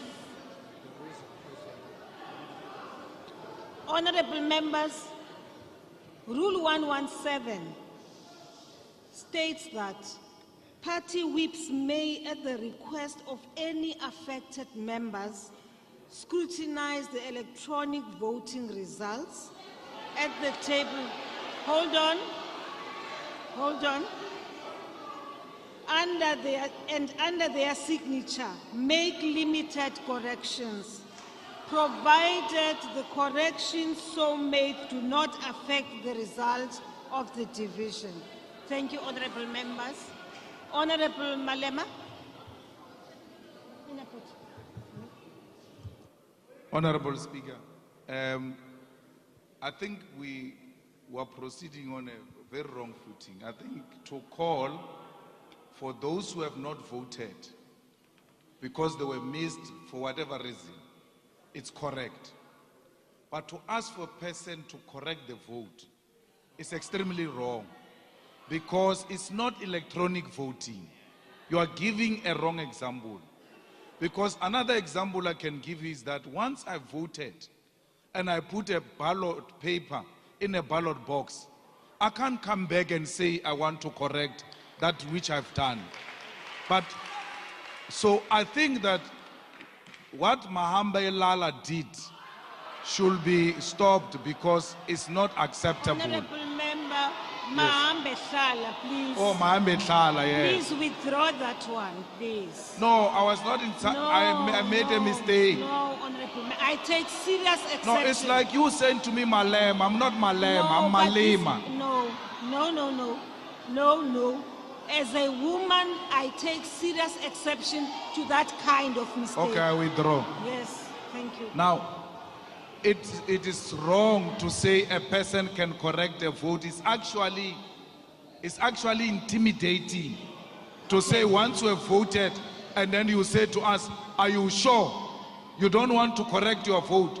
You are in a way intimidating members of parliament, and that is unacceptable. Okay. So please, that thing of people correcting their vote must fall off, and then you call those who were missed by mistake to vote if they wish to do so, and we close the process. There's no option of correcting a vote. Thank you very much, honorable members. Honorable Steenhuisen. Thank you, Madam Speaker. Madam Speaker, I rise in terms of Rule 104 of the Rules of the National Assembly. Rule 1041 says, where no electronic voting system is in operation, a manual voting system may be used in accordance with a procedure predetermined by the Speaker and directives to be announced by the presiding officer. So your reliance on a provision that relates to electronic voting falls away. Those guidelines were published, they were agreed upon by all parties, and they were given to all of us before we arrived today. These were the rules of the game for today. There's no provision whatsoever in these guidelines that have been predetermined and approved by all parties for you to make the ruling that you have done. Unless you can point me to the relevant section in the predetermined guidelines made in terms of Rule 104, then I'm afraid what you're about to do is ultra vires. It's not protecting the process, and you're not protecting members of Parliament from potential intimidation. And I would regard that as unparliamentary. Okay, honorable members, may I request that you lower your hand, please. Tate Matser, please lower your hands. Honorable members, may I take the opportunity as the presiding officer, as the speaker, to correct that which has just happened. I've just had a discussion with the Secretary of the National Assembly, and therefore that provision which we were now including, which is not contained in the rules which you have adopted, right, will be done away with. So at this point, the voting process is closed. Honorable members, I am being very deliberate by taking this kind of decision. I am protecting the process. I want to make sure that the work which we have done, which has gone down so well, should not be spoiled by silly mistakes. Thank you.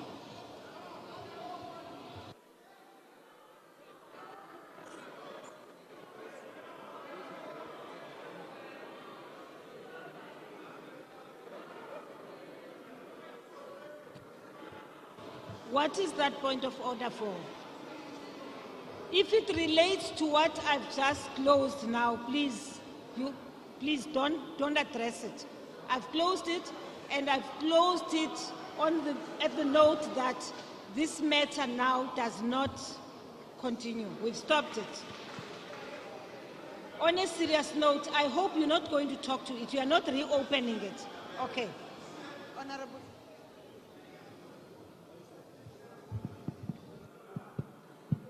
Honorable Speaker, there's a matter that was raised by the opposition which needs to be corrected, though you have ruled.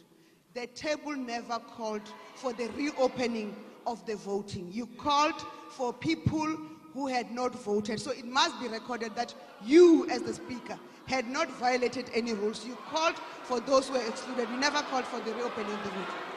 Okay, honorable members, thank you very much. Honorable members, are there members who have not exercised their right to vote who are here? None.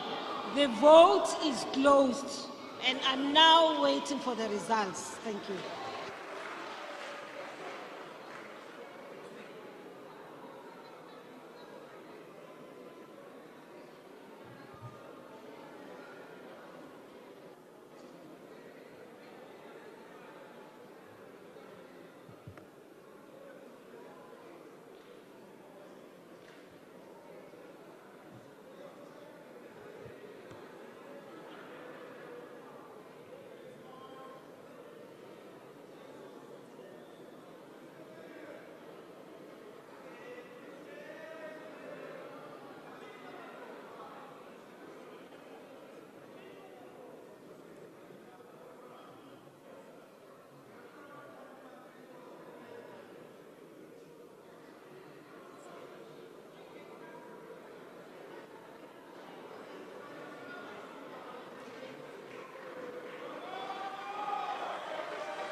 Honorable members, please be patient with us.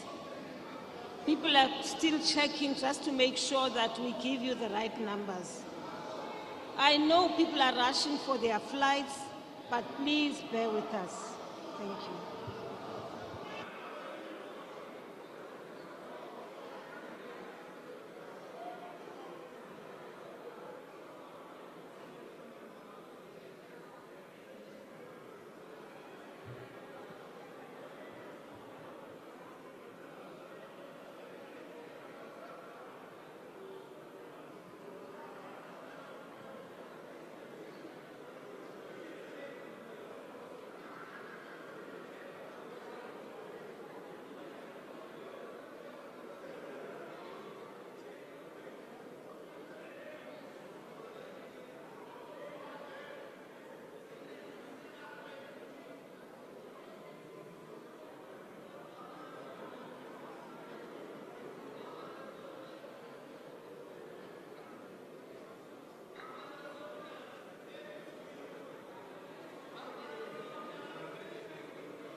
Order, honorable members, we have the results. Yes, those who have voted yes, 148. And those who have voted no, 214. Abstain, hold on, honorable members. Abstention 2. And therefore, the Section 89(1) inquiry will therefore not be proceeded with. I thank you, honorable members. That concludes the business of the day, and the House is adjourned.